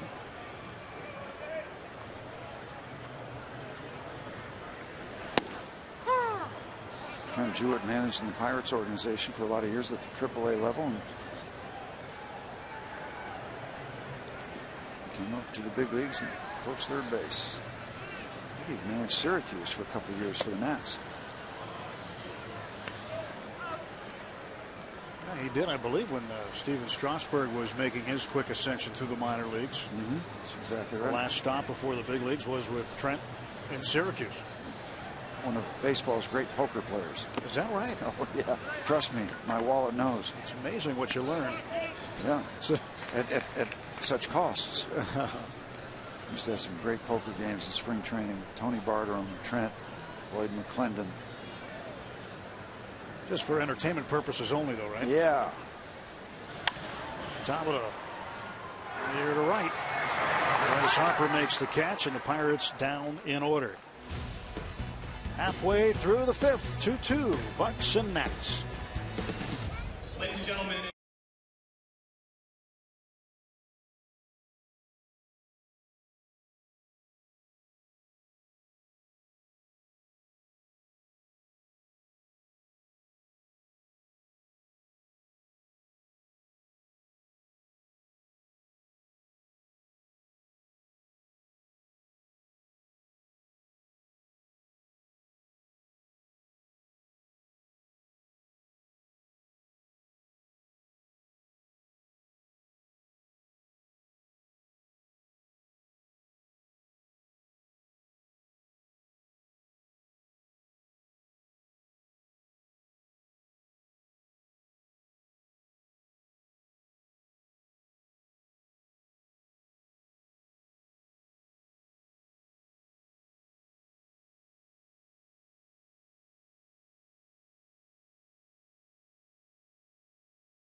Pirates and Nationals with Dan Potash and Steve Blass. I'm Tim Neverett.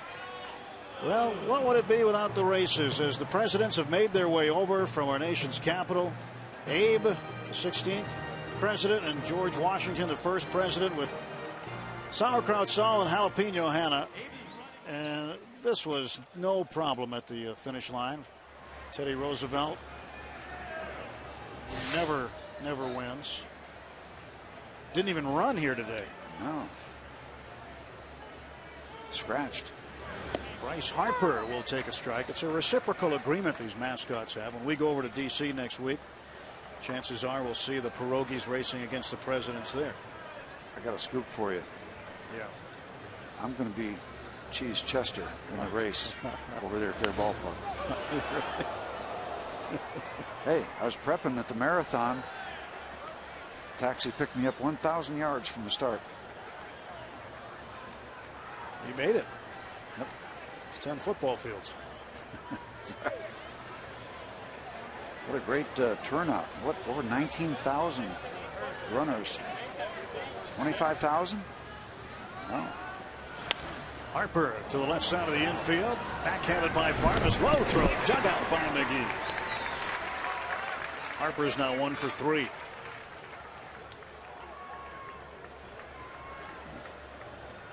Clint Barnes takes this ball in the backhand. And Harper runs very well. So the backhand, quick release. Nice pick by Casey McGee at first base.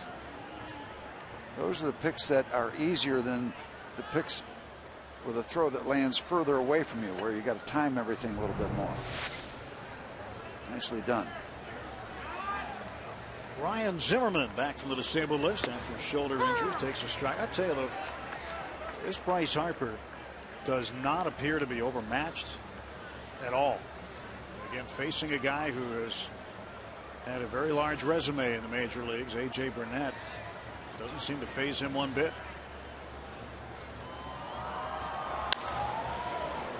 Neil Walker.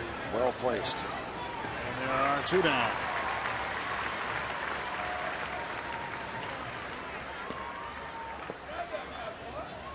Let's look at our road ahead, brought to you by Nissan. The probables tomorrow. Ross Detweiler is their number 5. He's been doing a good job. 3-1. 159 year on average. He'll take on the Pirates strikeout leader, Eric Bedard. Bedard with 37 Ks. And then Steven Strasburg on Thursday, 2-0, facing Kevin Correa. A couple of San Diego guys, both from that area. Strasburg, his first appearance at PNC Park ever. How about your number 5 guy with an ERA of about $1.50? Well, that's why their staff ERA is 2.59. Their starters 2.17 coming into the game. Strasburg, who is one of the number 1s. Harper is the other. And with LaRoche up and nobody on, the Pirates in a shift with Alvarez out in right field.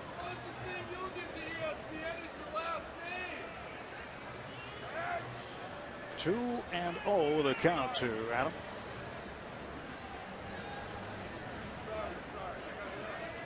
There's the 2-0 pitch. That misses. 3-0. Now, last time he had a 3-0 count on him. He ended up driving one into right field for a base hit. That was with a man at second base, Bryce Harper, but he hit it so hard that Harper couldn't score from second on the single. Give him the green light here? Maybe. Maybe not.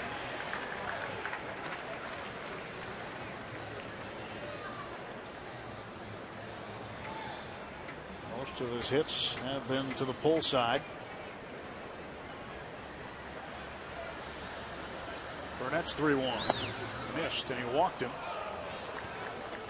And that is the first walk issued by AJ tonight. Against 6 strikeouts. He's even here in the 6th inning, 2-2. So far, a whole lot better than the previous start. So Espinosa has struck out twice. Well, tonight's matchup, matchup between 2 guys, Burnett and Jackson, that each have pitched a no-hitter in their careers. Burnett's with the Florida Marlins, we've chronicled that in the past. And Jackson had one with the Diamondbacks. And then was traded Yeah, thank you very much.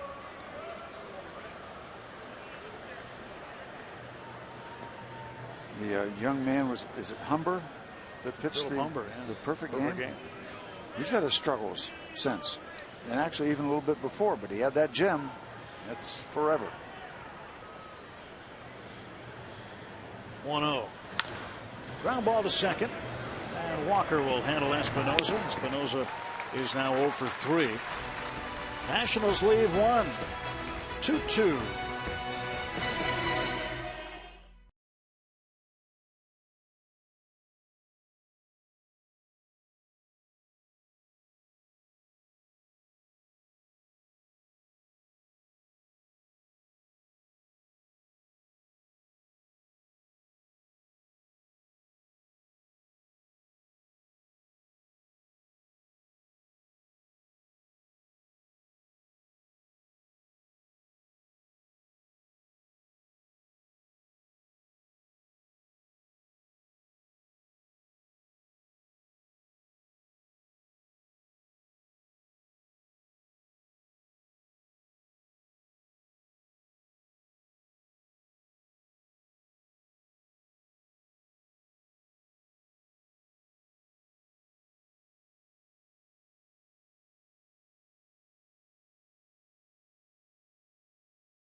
Chris Riesoff just chilling in the pen, but he was hard at work on Sunday. Not Sunday afternoon here at PNC Park, actually Sunday night at Legacy Lanes, as he and Joel Hanrahan played host to Bowling with the Bucks. That's right, it was started by Jack Wilson back in 2005. It continues to generate lots of money for a very good cause. The Pirates and many other fans taking part in this event, which benefits Pirates charities and the very important Pirates program.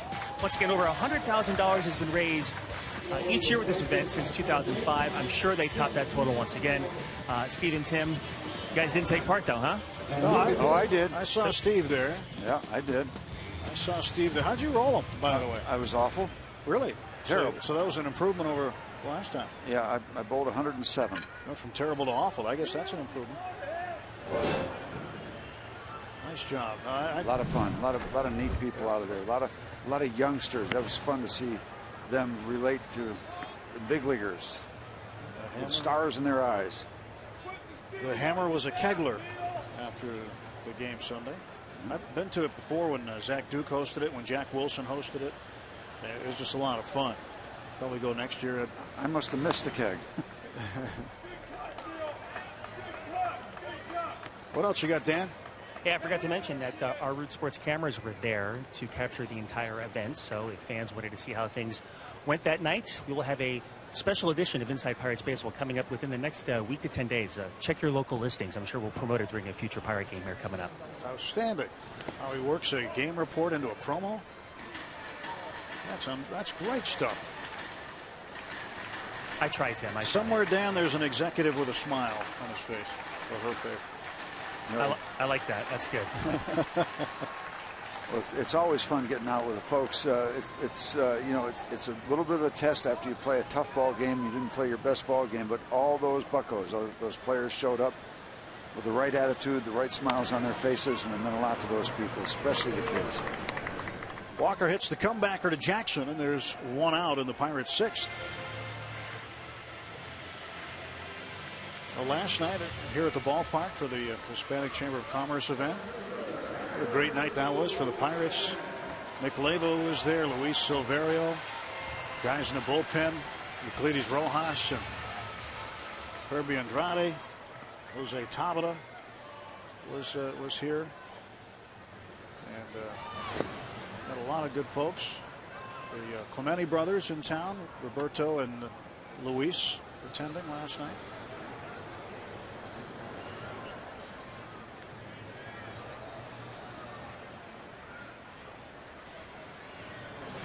Drew McCutcheon with a 1-1 count on him.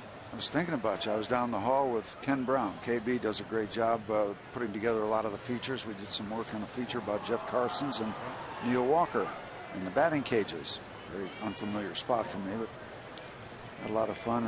And KB and his crew do a great job. Did you need directions to get there to the batting cage? Batting cage, yes, I did. So close. Now we got a note from a guy the other day who was attending the ball game. He sent up a note with a lot of different memories. He'd been a Pirate fan forever, and one of the memories was Don Clendenin hitting a ground rule triple at Forbes Field into the batting cage. That was rare because the batting cage was out in the twilight, out in the outfield beside the flagpole. So they were both in play. Most people haven't heard of a ground rule triple. No, that's the first time I was there. I remember that one. Entirely possible with the cage out there.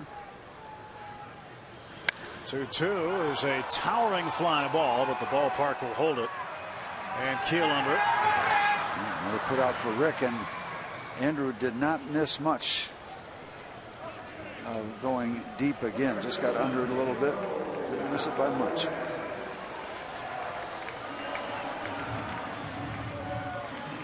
Don Clendenin, terrific first baseman, then went over to the New York Mets.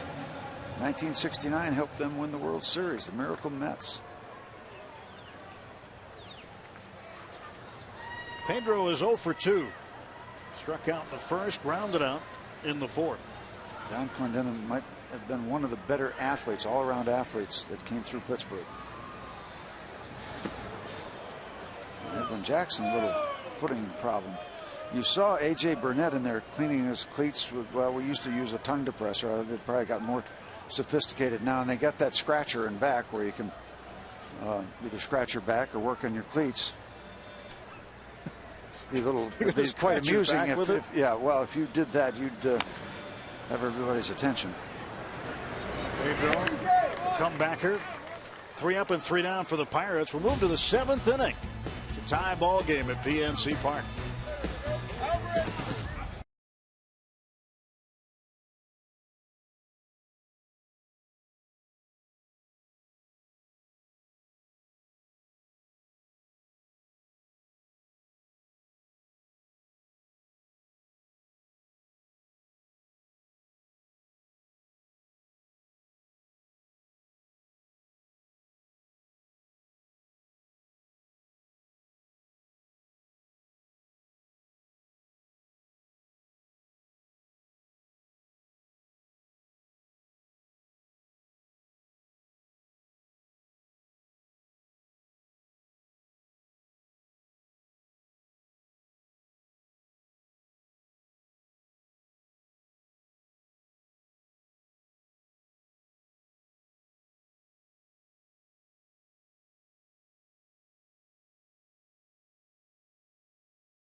Ole Miss, the Pirates post-game show. See what Clint Hurdle has to say about the game and more. It's all coming up next right here on Root Sports. A little party out on the deck tonight.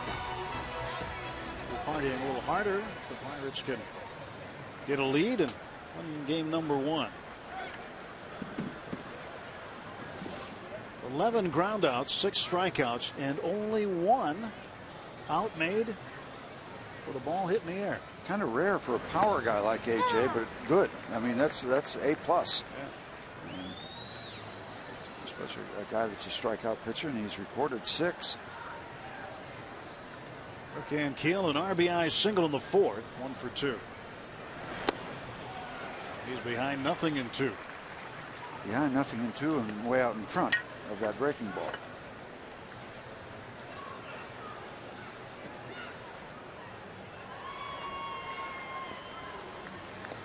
Burnett got the sign now that he wants from Barajas.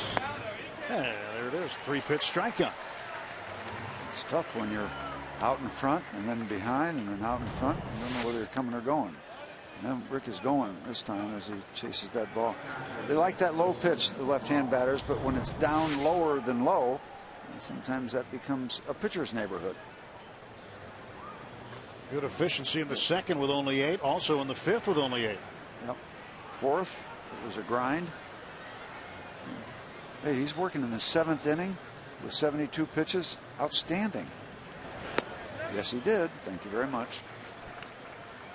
Well, we're looking at a year, Steve, where the ERAs generally are down. Run production is down all over baseball. Nothing like it was in 1968. The year of the pitcher. You lived right through that. You were in the heart of that. Yep. Denny McLain 131. Bob Gibson's ERA 1.12 will never be touched. But in this era, your numbers too. Not to embarrass you, but your numbers that year were good enough to win you a Cy Young Award. Well, there. Yeah. What was your ERA? 2.12. Yeah, 2.12. That was an entire point behind Gibson. Amazing. And the thing with Bob Gibson, 1.12, and he lost 9 games. Who beat him?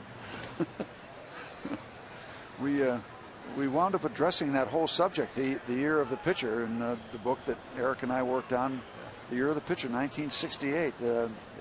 It's kind of interesting with all the research that Eric did and the stats,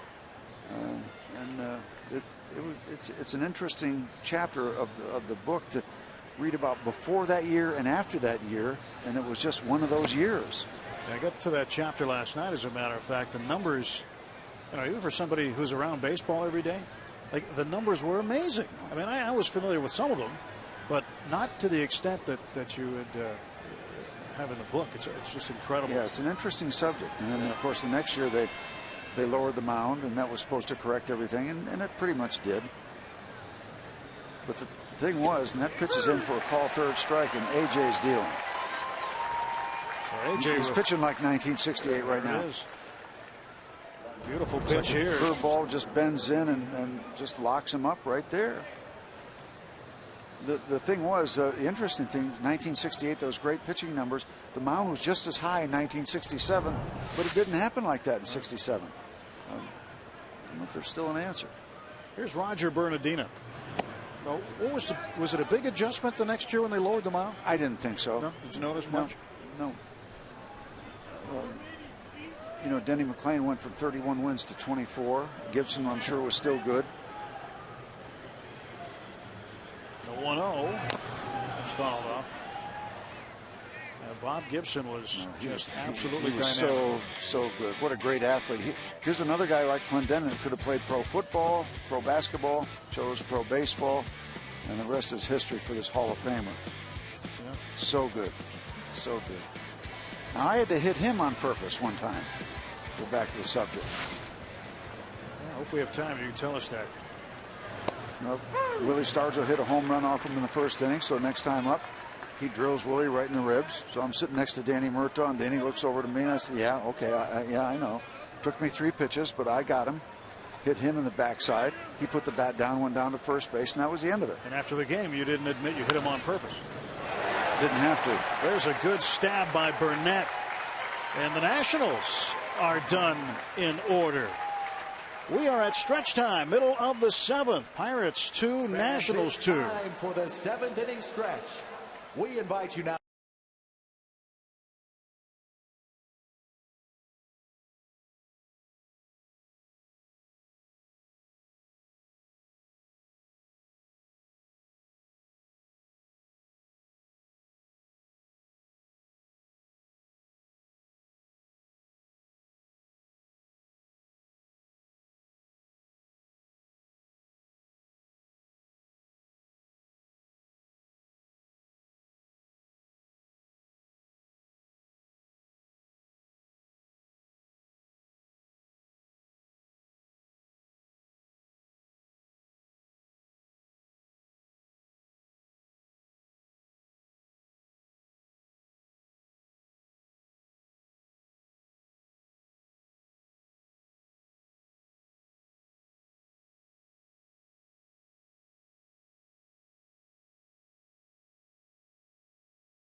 got some enjoyable reading right there.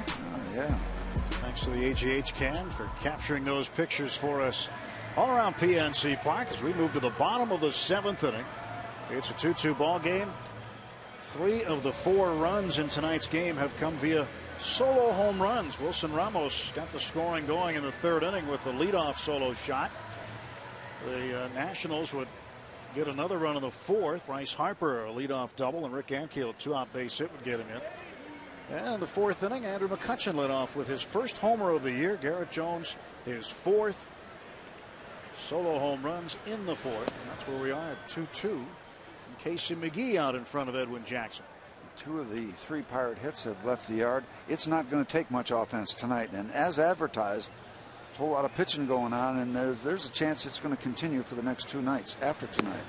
Waiting for this guy to get one, too. Casey McGee, who 2 seasons ago was Milwaukee's MVP when he drove in 110 runs. And you're talking about he was the offensive MVP in a lineup that included Ryan Braun and Prince Fielder. Last year he had a step backward. And this year finding himself on the other side of the diamond, predominantly defensively at first base. And not in the lineup every night as Clint Hurdle juggles the lineup for matchups and other reasons. We see Garrett Jones playing a lot of first base, but Jones and McGee in the same lineup tonight with Jones and Wright.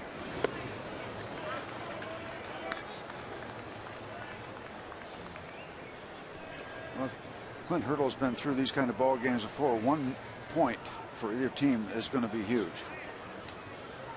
You might get more, but 1 might be enough to do it. Popped up, and LaRoche will take care of it, and a tough night so far for McGee as he's 0 for 3.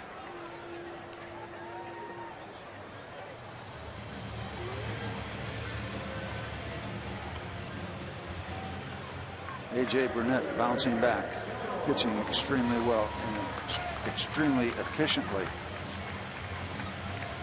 Or just extremely efficient. Jason Grilli starting to get loose.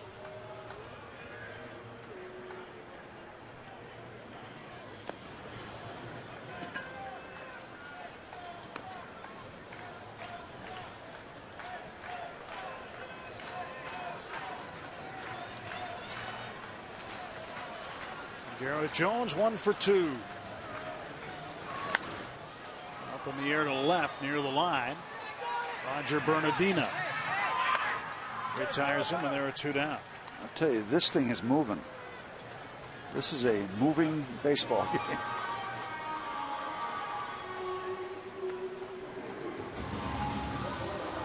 Mike Rizzo, the executive vice president of baseball operations, general manager, looking on here tonight. He had some harsh words for Cole Hamels after Hamels hit Harper and then admitted to it. He's had nothing but good words for his ball club in first place. Well, they've done a nice job. I mean, when you have back-to-back years where you have the #1 pick, you're going to get some pretty good players. And you pick the right young men. You can make mistakes too, and it can be very costly. But, those #1 picks, there's all the picks in the first round. Talent evaluation, bottom line.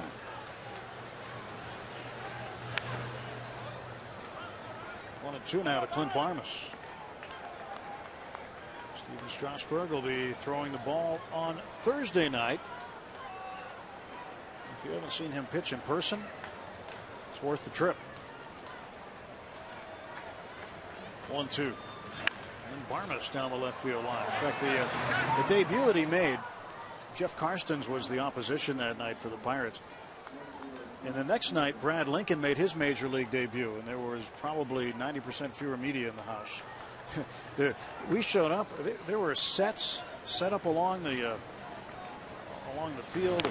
It was like it was a World Series game or something. A lot of red T-shirts, weren't they, with his number on? Oh yeah, a ton of them. Well, what's funny is that then a Pirate, Delwyn Young, had was asked the day before about facing him. He said, "Well, you know, he's just like anybody else. I mean, we got to hit him." And the part where he said he's just like anybody else was run through the press, and it was Delwyn Young that ended up hitting the first home run off of Steven Strasburg that night. On to the 8th, an even game at 2.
Pirates Baseball on Root Sports is brought to you by Jeep.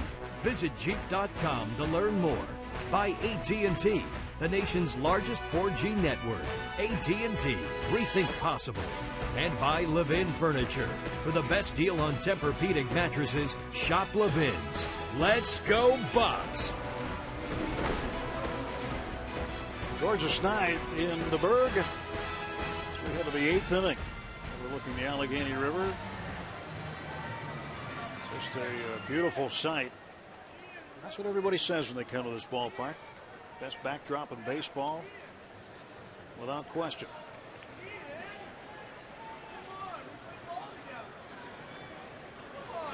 Burnett starts the 8th, facing Steve Lombardozzi, pinch hitter for Edwin Jackson. Jackson going to be leaving the ball game, but his bat's been okay. He's 2 for 2. Lombardozzi. Why would you pitch hit for him? Comes in 1 for 10 as a pinch hitter. He's having a hot night with the bat. Burnett's probably relieved that there's somebody else hitting for Jackson the way he swung the bat tonight. AJ's working in the 8th inning, and he has thrown 83 pitches. You start averaging around 10 pitches an inning, you are doing some kind of job. 2-1. Tyler Clippard warming up. He's a tough customer.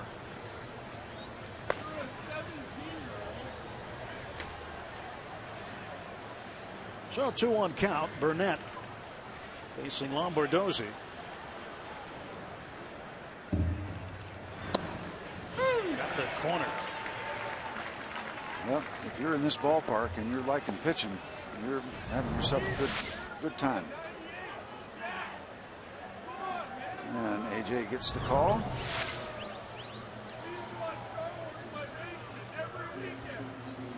And the 2-2 now. Got him. Awkward swing, strikeout number 9 for AJ.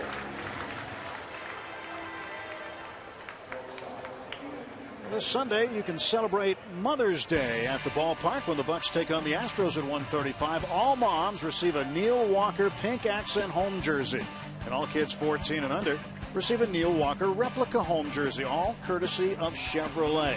After the game, kids and moms are invited to run the bases thanks to H.K. Anderson Pretzels. Pirates.com for more ticket information. It's going to be a hot item on Mother's Day, the Neil Walker jersey. A special one for the moms. Ian Desmond, who has really had a tough night. 0 for 3, but he's hit into 2 double plays. I guarantee you, Steve, he won't hit into one here. There's nobody on base. But he finds himself behind Burnett 0-2.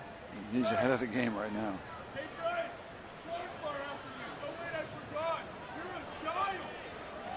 Nothing and 2 is the count. Here is the pitch. He got him. Strikeout number 10 for A.J. Burnett.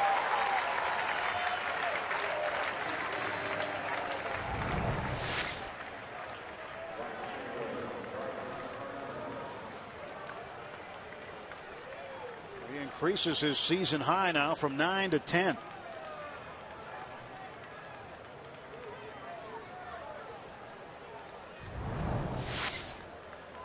They've run out of room. They filled it up. Now Bryce Harper follows this one back. Harper had a double and a run scored in the fourth. He's grounded out twice to short. 1 for 3. The career high for A.J. Burnett in terms of strikeouts, 14. He's done it twice, once in 05 against Milwaukee, and the year before, in 04, against the Colorado Rockies. Well, he could tie that tonight, couldn't he? Yeah. Got a chance to do it. And he's also scheduled to bat second in the bottom of the 8th, but there's nobody warming up in the Pirate bullpen. Oh, look at that. That's hit the number 10, and then they'll add on from there. 0-2 to Harper. Burnett's pitch. Came in on him. Uh-oh. Came in on him. I'm sure he didn't mean it. Oh, last thing he wants to do is hit him right now. Hit anybody. 2-2 in the 8th inning. If you're allowed to come inside, especially 0-2. Get him off the plate a little bit. And the 1-2. Popped him up. Jose Tabata. He's got it. And A.J. Burnett sails through 8 innings. Pirates need to get him some runs. It's a 2-2 ball game.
Room, Root Sports HD, gotta work at night, give me lights and a camera, action, the new main attraction, stadium packed house, the power of it, white goes a blacked out, my confidence is strong, hit the farm again and again, and I'm just saying, going, this year is the year at the top of your launch year, let's go Bucks, the place is here, the time is now, start clapping, we gonna make it happen, what? Let's go Bucks!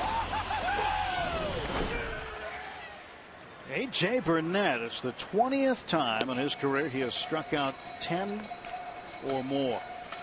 He had 17 strikeouts through his first 3 appearances, and then here in his 4th appearance, strikes out 10. Great job. My friend came all the way from Baltimore to root for the Pirates. That's just a bad shirt. The Ravens and then the White Sox. So he's got a lot of stuff covered. He is confused. He's got some issues. Anyway, here's Tyler Clippard taking over for Edwin Jackson. Boy wants one run. I want to say hello to Joey Baseball. Joey Scarnati up in northern part of the state. He's a fantasy camper, and he is completely unglued about baseball. Maybe just completely unglued. Good guy. Good baseball man. Joey Scarnati. Barajas has faced Clippard just twice before. He's 1 for 2. You see Harrison in the on-deck circle. That would be Burnett's spot. The 0-2 coming to Rod Barajas from Tyler Clippard. Fought it off foul. Clippard last year went 3-0. He had 72 appearances, and 72 appearances is a lot out of the bullpen, but it wasn't his career high. That was 2010 when he appeared 78 times for the Nationals. Went 11-8 that year. It's a lot of decisions. It is for a bullpen guy in his role. 19 decisions. Of course, Elroy had it one year, 18-1. This one's popped up. And on the hands. And Zimmerman will take care of it, and Barajas 0 for 3.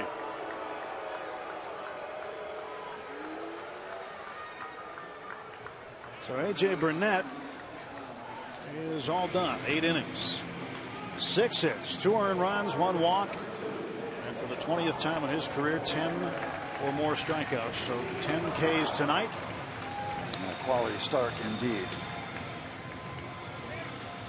So Harrison was in the on-deck circle as the decoy. And now the left-handed batter, Nate McLeod, will come out to hit on the 9 spot. Wouldn't it be nice for Nate to run into one? Let AJ have a chance for that W.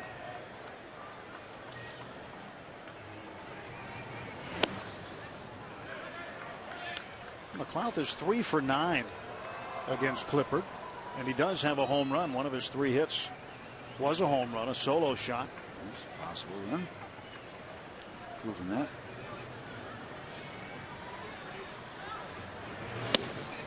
And this guy gives up his share of home runs out of the bullpen. Last year 11. That's a sizable number for a reliever. 8 the year before. That probably was the last home run Nate hit, because it was against the Washington Nationals on the 17th of July last year. Well, we need to get Nate on the base pass and steal a base. Get himself in a position and just grab this one away from the Nationals. 1 out in the 1-2. Whoa, watch it. Almost got on base the hard way, the painful way. As tough as it is to say, you take a base runner any way you can get one right now. This would be a high price. Well, everything in you as a hitter is geared toward going in and forward, and then you get that ball up and in. It's sometimes hard to pull the trigger and get out of the way. Sometimes it's just instinct. Full count to Nate McLeod. 1 out, base is empty. Big pitch right here in this baseball game. Did he go? No, he walked it. All right, showtime. So now the Pirates with a go-ahead run on base. And the top of the order coming up to face Tyler Clippard. Pirates and Nationals continue their series tomorrow night. Catch all the action from PNC Park starting at 6:30 here on Root Sports. Battle of lefties, Ross Detweiler against Eric Bedard. It's tomorrow starting at 6:30 only here on Root Sports. Is there any doubt in anybody's mind that Nate's going to try to steal a base? He's got to get himself in scoring position without giving up an out here with 1 down. Clippard stretch and the pitch. There goes McLeod. Didn't waste any time, and right through the wickets of Desmond and into center field. A base hit for Tabata, and the Pirates with runners at the corners. And that ball just basically ate him up. I would guess that they're going to rule it a base hit, but it looked like it went right through the legs. And if that's the case, well, it's a tough call. You want to give your guy on your home team a base hit, but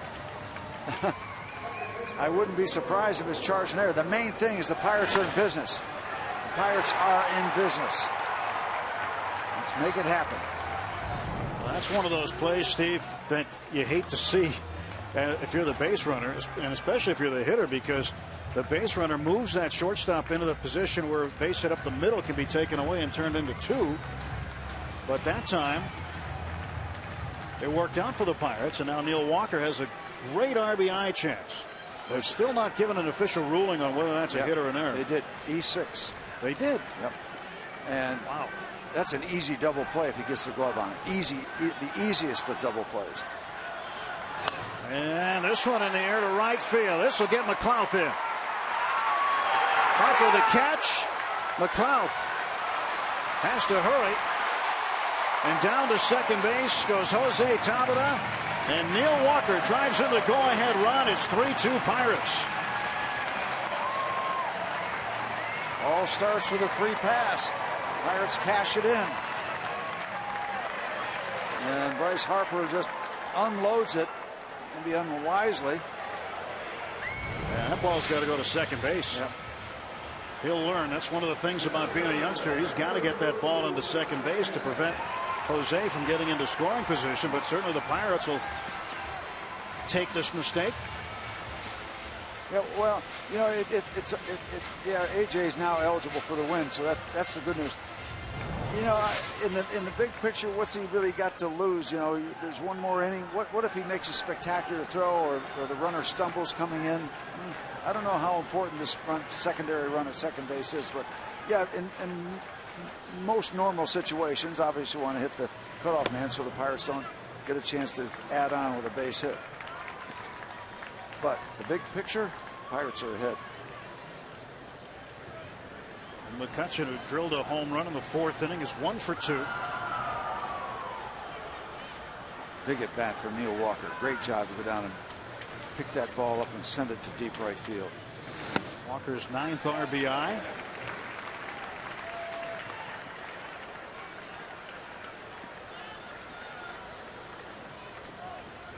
Joel Hanrahan is ready in the bullpen. Is it dark yet? I mean, this game's been moving. Yeah. Moving right now in the Pirates' direction. Sun's just setting behind the West End Bridge.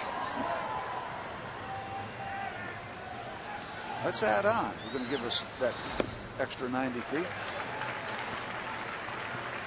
AJ's got to feel good about his effort tonight. 93 pitches, 64 for strikes, 10 punch outs. So is Nate McLouth. Tough at bat, gets himself on base. Pirates get a break with the error. That would have been a double play, but hey, they took advantage. They'll put McCutchen on. So McCutchen down to first. And Walker with a go-ahead RBI in the bottom of the 8th inning. And we'll see what happens now with Pedro Alvarez coming to the plate. When you have good speed like Nate McLouth, he can make things happen. And he did with his feet after he got that walk. But as you said, it almost turned into a break for the Nationals. He gets that ball, it's a double play, and he was over there at second base because Nate was running. And Bryce Harper's got good reason to be confident in his arm, by the way. You've seen any of his throws in the highlights from earlier games this year. Pitch upstairs to Pedro, 1-0. If you're looking ahead to the top of the 9th inning, you're talking about Zimmerman, LaRoche, and Espinoza. Currently the heart of the Nationals batting order. That would be different if Worth was around.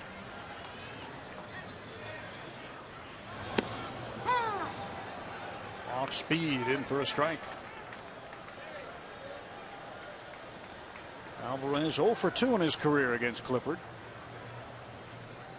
Yep. You hit a double here, Pedro, you're going to get 2 RBIs. Andrew McCutchen can get as far off first base as he wants to. Roche well in back of him.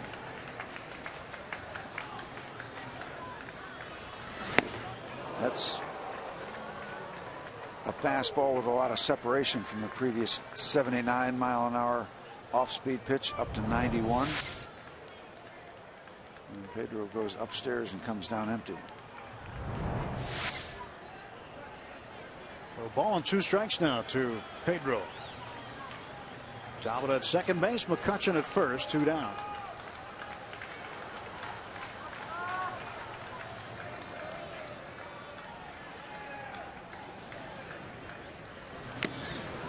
Foul tip and a strikeout.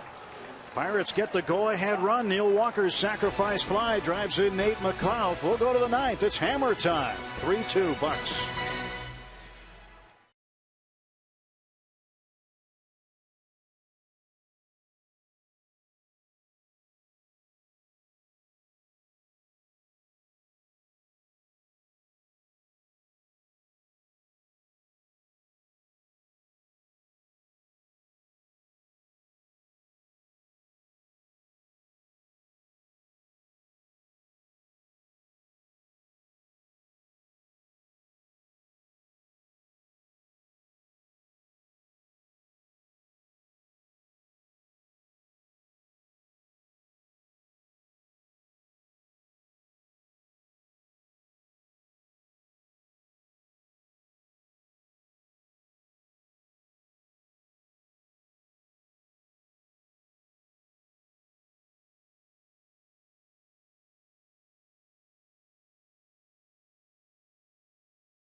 .705 and fans can take home the only bobblehead of the 2012 season. All fans get a Joel Hanrahan All-Star bobblehead, compliments of Pirates.com. It's also an Eaton Park scratch and win Saturday. All fans receive a scratch card, good for prizes from Eaton Park. Visit Pirates.com. Go out to the ballpark Saturday night, see the Pirates and the Astros, and take home your Joel Hanrahan bobblehead dog. Nate McLeod remains in the game, and he will play left field. So Jose Tabata flips over to right field. Garrett Jones is out, and in his spot in the batting order is the hard-throwing right-hander Joel Hanrahan, who is coming out looking for save number 6. Pirates getting that go-ahead run without the benefit of a hit. It's all right. In the small business manufacturing. Hanrahan will face the heart of the order, Zimmerman, LaRoche, and then the 5th hitter, Espinoza. Middle part of the order tonight, 1 for 8 with a walk. LaRoche has the only hit. The ever dangerous Ryan Zimmerman, the ever dangerous Adam LaRoche. Espinoza hasn't been a challenge, but you never know. He's had a home run on his resume. Strike call. You know, Steve, coming into this game tonight, the Nationals are tied for the major league lead with 14 one-run games they've played in. The Dodgers and Arizona, the teams they're tied with, they've had 9 one-run victories. They're tied with the Dodgers there. They're 8-0 in one-run games at home, 1-4 on the road. Okay, first 2 pitches, slider, fastball to Ryan Zimmerman. They've lost 4 straight one-run games on the road. Won the first one on the road, and then 4 down after that. Kind of liking that set of numbers. Yeah, Pirates trying to make it 5. And the 1-1 to Zimmerman. Just missed. A little bit low, a little bit down. Away. Trying to mix it up. Slider, fastball, slider.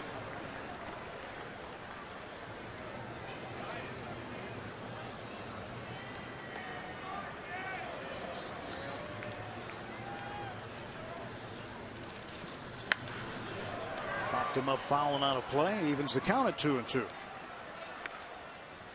AJ Burnett, super night tonight. What a bounce back from the last time he was out in St. Louis, where he pitched which you could say easily was the worst game of his career. 2 2/3 innings, 12 earned runs. He'd never done that before, but a bounce back tonight for sure. He is in line for a victory if Hanrahan can close the door. Belted to left field. Here comes McLeod. and he's not going to be able to make the play. That was a ball that was absolutely crushed. Looking for the fastball, got it, and that was an absolute BB. Almost hard enough to hang up all the way out to Nate. Now, this ball is hammered. That inside part of the plate, looking for a pitch, getting it. Thank goodness he didn't get a lot of lift. And thank goodness that Nate was able to keep that in front, or Zimmerman, who does not have great speed, still be running. Zimmerman just coming off the disabled list for this game today. Right shoulder troubles had him out for a while, and now back. And as he comes off the disabled list, Jason Worth goes on today. Broke his wrist Sunday night. He'll be out for 3 months. That's the word today from some of the folks from the Nationals. Telling me before the game, 3 months for Worth. Dangerous situation here now for this former pitcher of the Washington Nationals, Joel Hanrahan, former National. Dangerous situation. Adam LaRoche, he's been around a while. Does he go away from the fastball? Well, Joel way behind 3-0. And now plot thickens.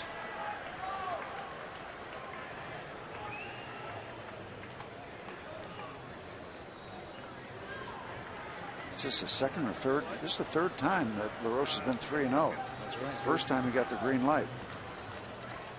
And he takes a strike here.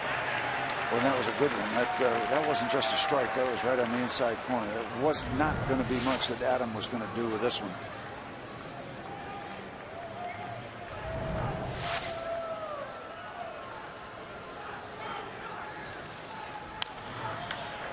Now a full count at 3-2. Nationals have the tying run aboard with nobody out here in the ninth. And as opposed to going with Zimmerman, mixing it up between the slider and the fastball, so far a lot of heat to Adam LaRoche. And he has seen a lot of fastballs in this at bat.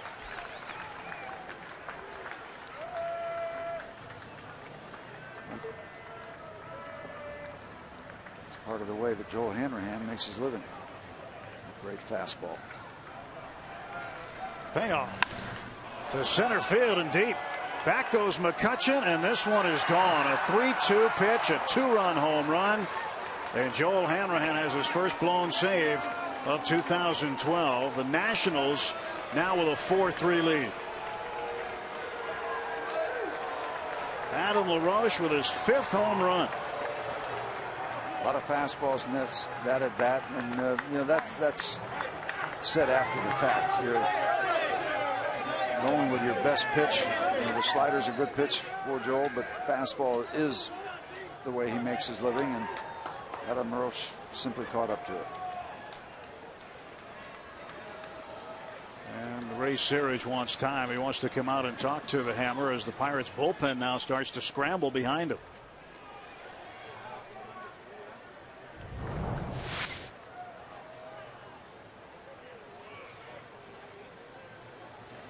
Like Adam was just sitting dead red on that fastball. Yep. Crushed it. Yep. It's that big swing again, but when he has his timing, that's what he's capable of doing. And LaRoche a notoriously slow starter, but this year that hasn't been the case. There's home run number 5. His average well up over 300.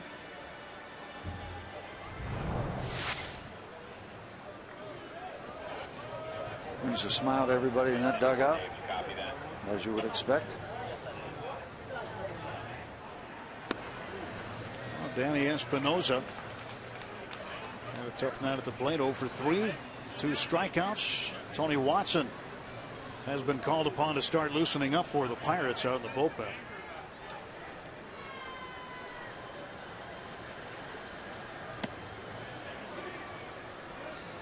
Well, the Pirates have to start thinking about how their offense is going to do in the ninth. They've got McGee, the pitcher's spot, so spot for an offensive player to do something, and then Barmes after that. 1-2 now to Espinosa. It happens to closers. Doesn't happen very much to the good ones. Doesn't happen very often to Joel Hanrahan, but happened tonight. And Espinosa down on strikes for the third time. Well, Joel didn't blow a save until just after the All-Star break last year. The first game he pitched after the All-Star game was in Houston and blew a save against the Astros there, but he went the whole first half of the season perfect. Ended up with 40 saves last year. Now Rick Ankiel batting with 1 out. He's 1 for 3.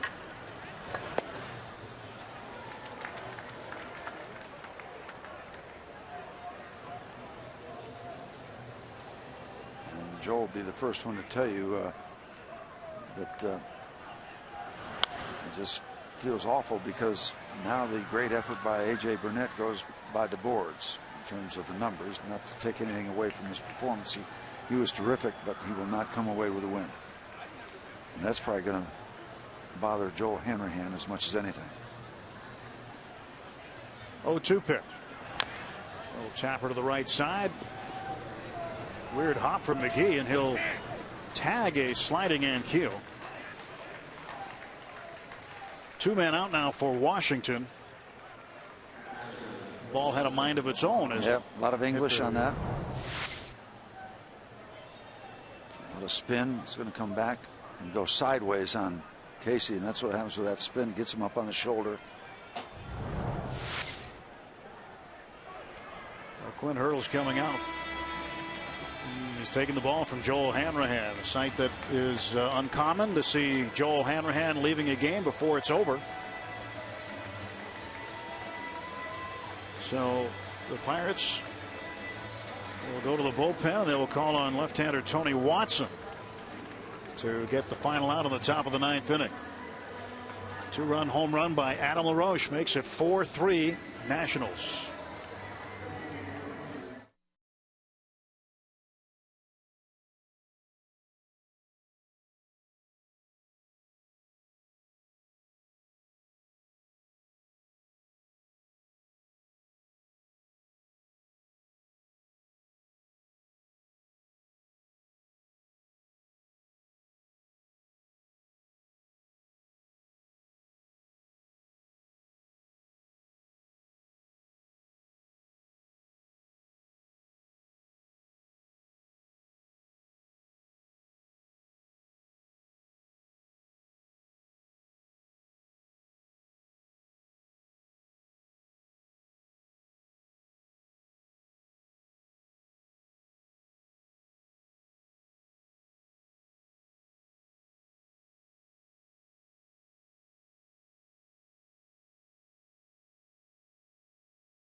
Hill gave up 2 hits, 2 runs.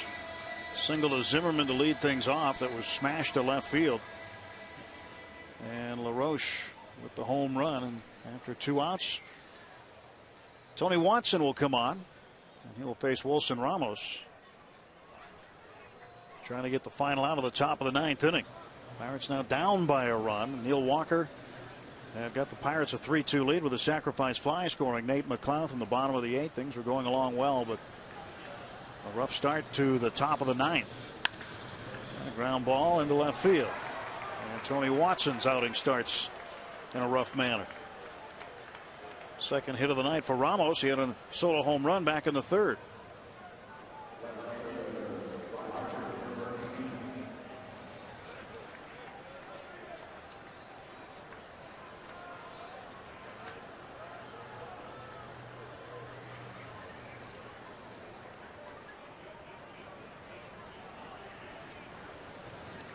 There's the culprit.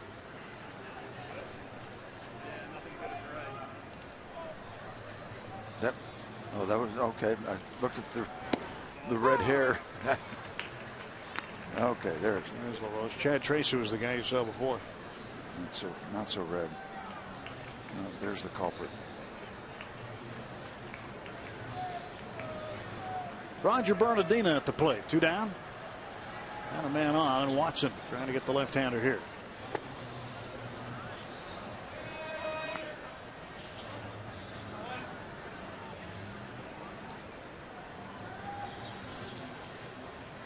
LaRoche spent 3 seasons in Pittsburgh.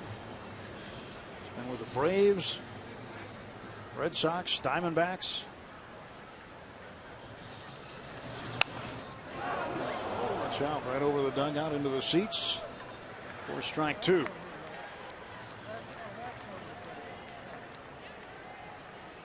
LaRoche has been with the Braves twice.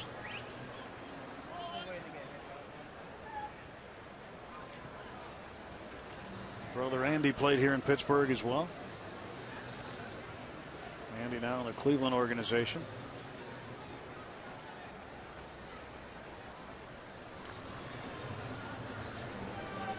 Disappointed Joel Hanrahan.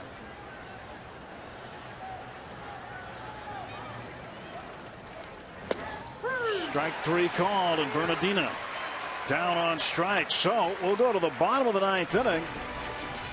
And the Pirates trying to get back on the board.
Top of the 9th inning has given the Nationals a 4-3 lead. So the Pirates, with their last wraps, trying to even things up and perhaps walk off with a victory now. And they'll have to get some offense out of Casey McGee tonight, who is 0 for 3. And if they can get the necessary offense, they'll be able to raise the banner, raise the Roger. But they'll have to get through Henry Rodriguez first. A lot of heat coming toward home plate. 12 innings, 18 strikeouts. You get it up to 98 miles in that neighborhood. Speed up the bats, and he'll do that. So Rodriguez will see McGee, and then Clint Hurdle will send up Alex Presley to bat after McGee in the 6th spot, which turned into the pitcher's spot when McLeod came into the game to hit for A.J. Burnett. And then we'll see what he does after that, if he'll have Barmes hit or not. He still has Harrison available. First order of business, get a base runner. Well, Rodriguez getting set to face Casey McGee.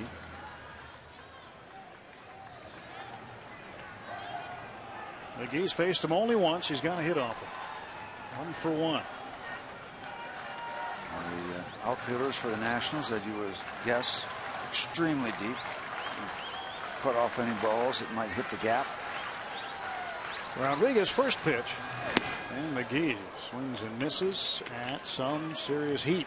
98 miles an hour as advertised. Rodriguez acquired from the Oakland Athletics from the Josh Willingham deal, December of 2010. Breaking ball is up. He had 59 appearances with Washington last year, going 3-3.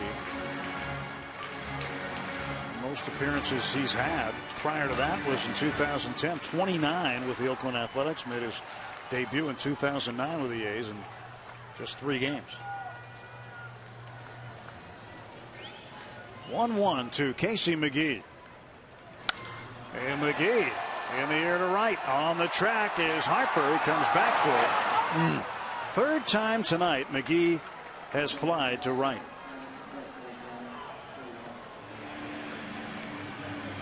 Almost had enough. Good spot too, and just missed it. Bryce Harper trying to measure the wall, find out where he is. He does that. Able to come back.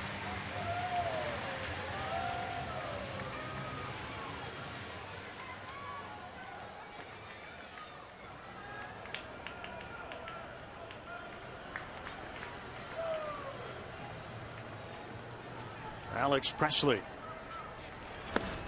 That one is down.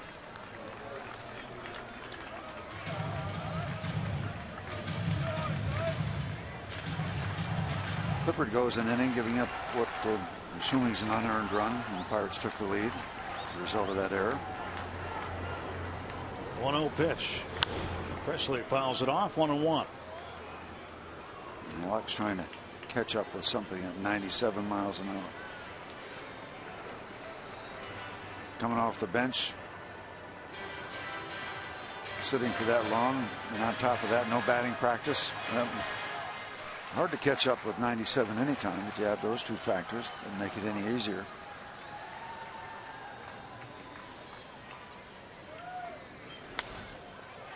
And Presley will drop this one in for a base hit. Okay. So the tying runs aboard in the bottom half of the 9th inning.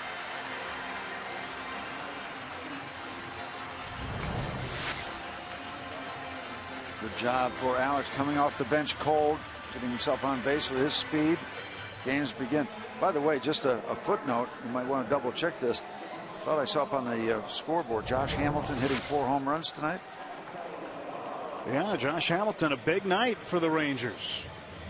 5 hits and 5 at bats, and 4 of them were home runs. 8 RBIs. First player since Carlos Delgado to hit 4 in a game back in 2003.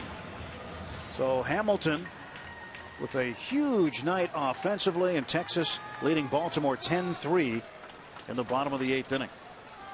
Hey, back to basics now. Pirates a runner on. They need to tie the ball game. They need a run in the bottom of the 9th. They got great speed at first base. So Navarro will pinch hit for Barmes.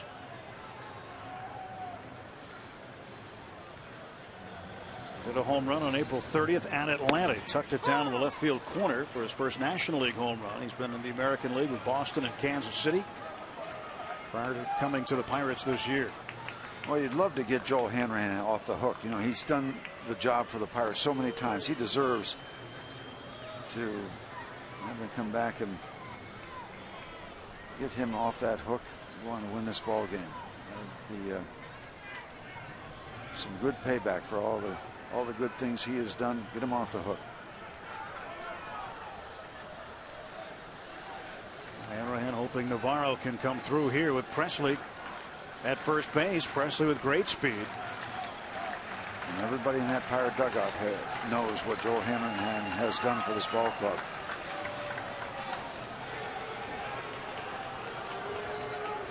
They would love nothing more to make it happen. Make it happen for him. Medium lead for Alex. He's leaning. No go. 98 from the hard throwing Henry Rodriguez.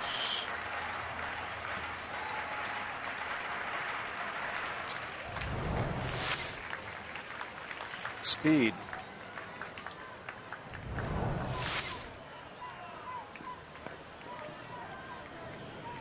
Presley off of first, held on by LaRoche. That gets away. And down to second base goes Presley. How about that break? How about that break? The slider goes away from the fastball.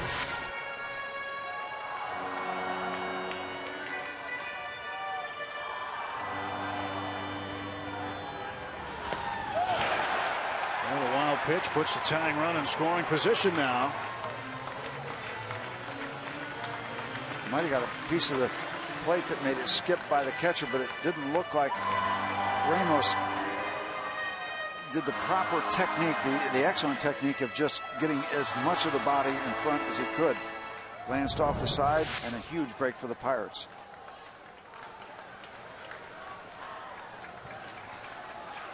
Pirates got to get that man in. 1-2 pitch coming. Gets away again. Unbelievable. And now Presley with a big turnaround third. He is 90 feet away from tying this game. Back-to-back wild pitches. Went to the off-speed pitch again.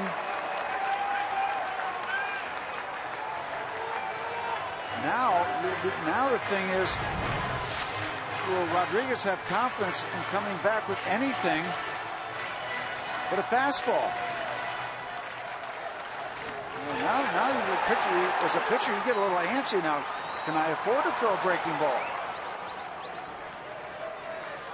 And Adam LaRoche coming over to get him a breather. And of course, the infield going to be in. Well, Navarro's got to be thinking the same thing. He's going to have to look for a fastball, you'd think. I would think so. It would be a very gutsy call if they went to another breaking pitch. Very gutsy. But if they did, and they got it in there, you catch somebody by surprise.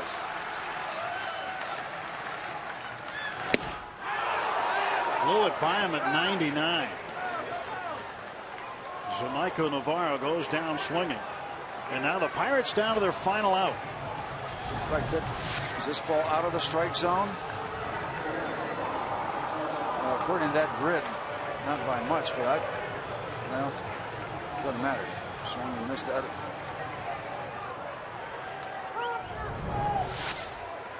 Well, this is what Rodriguez does. He strikes people out.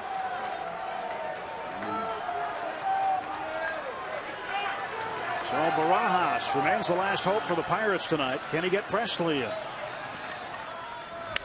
And Barajas drives one deep to left. Get out of here! Get out of here! That's what I'm talking Redemption about. for Rod Barajas, and the Pirates walk off the Nationals 5-4. How about this finish? Top of the ninth, long ball. Bottom of the ninth, long ball. And the Pirates are going to remember this one. And Joel Hanrahan had this kind of redemption coming. Boy, has he got to feel good. These teammates of Joel Hanrahan got to feel great that they did this for themselves. Joel Hanrahan and this ball game, Burnett. Hard to describe this thing. Abrupt win for the Buccos. Wild stuff. Well, Rod Barajas' first home run as a member of the Pirates will be a memorable one for sure.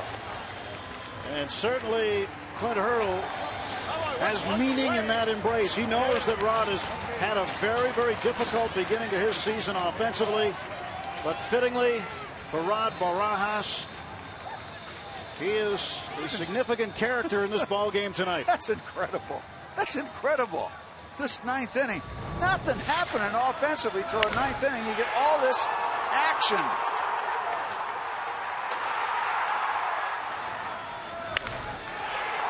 Barajas looking fastball the whole way. Gets it. Hey, as they say, ain't no law against it. Ain't no law against it. Hallelujah.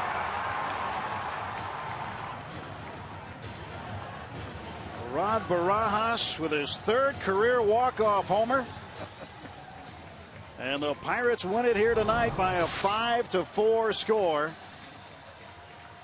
And Dan Potash is standing by with Rod Barajas. All right, Tim. Rod's still giving out some high fives, so we're going to have to wait till are you finished now? Rod, that's right. Well, well deserved. Why don't you take me through the at-bat? It didn't last very long, but that guy throws some serious heat. Well, we saw what he was doing with his breaking balls.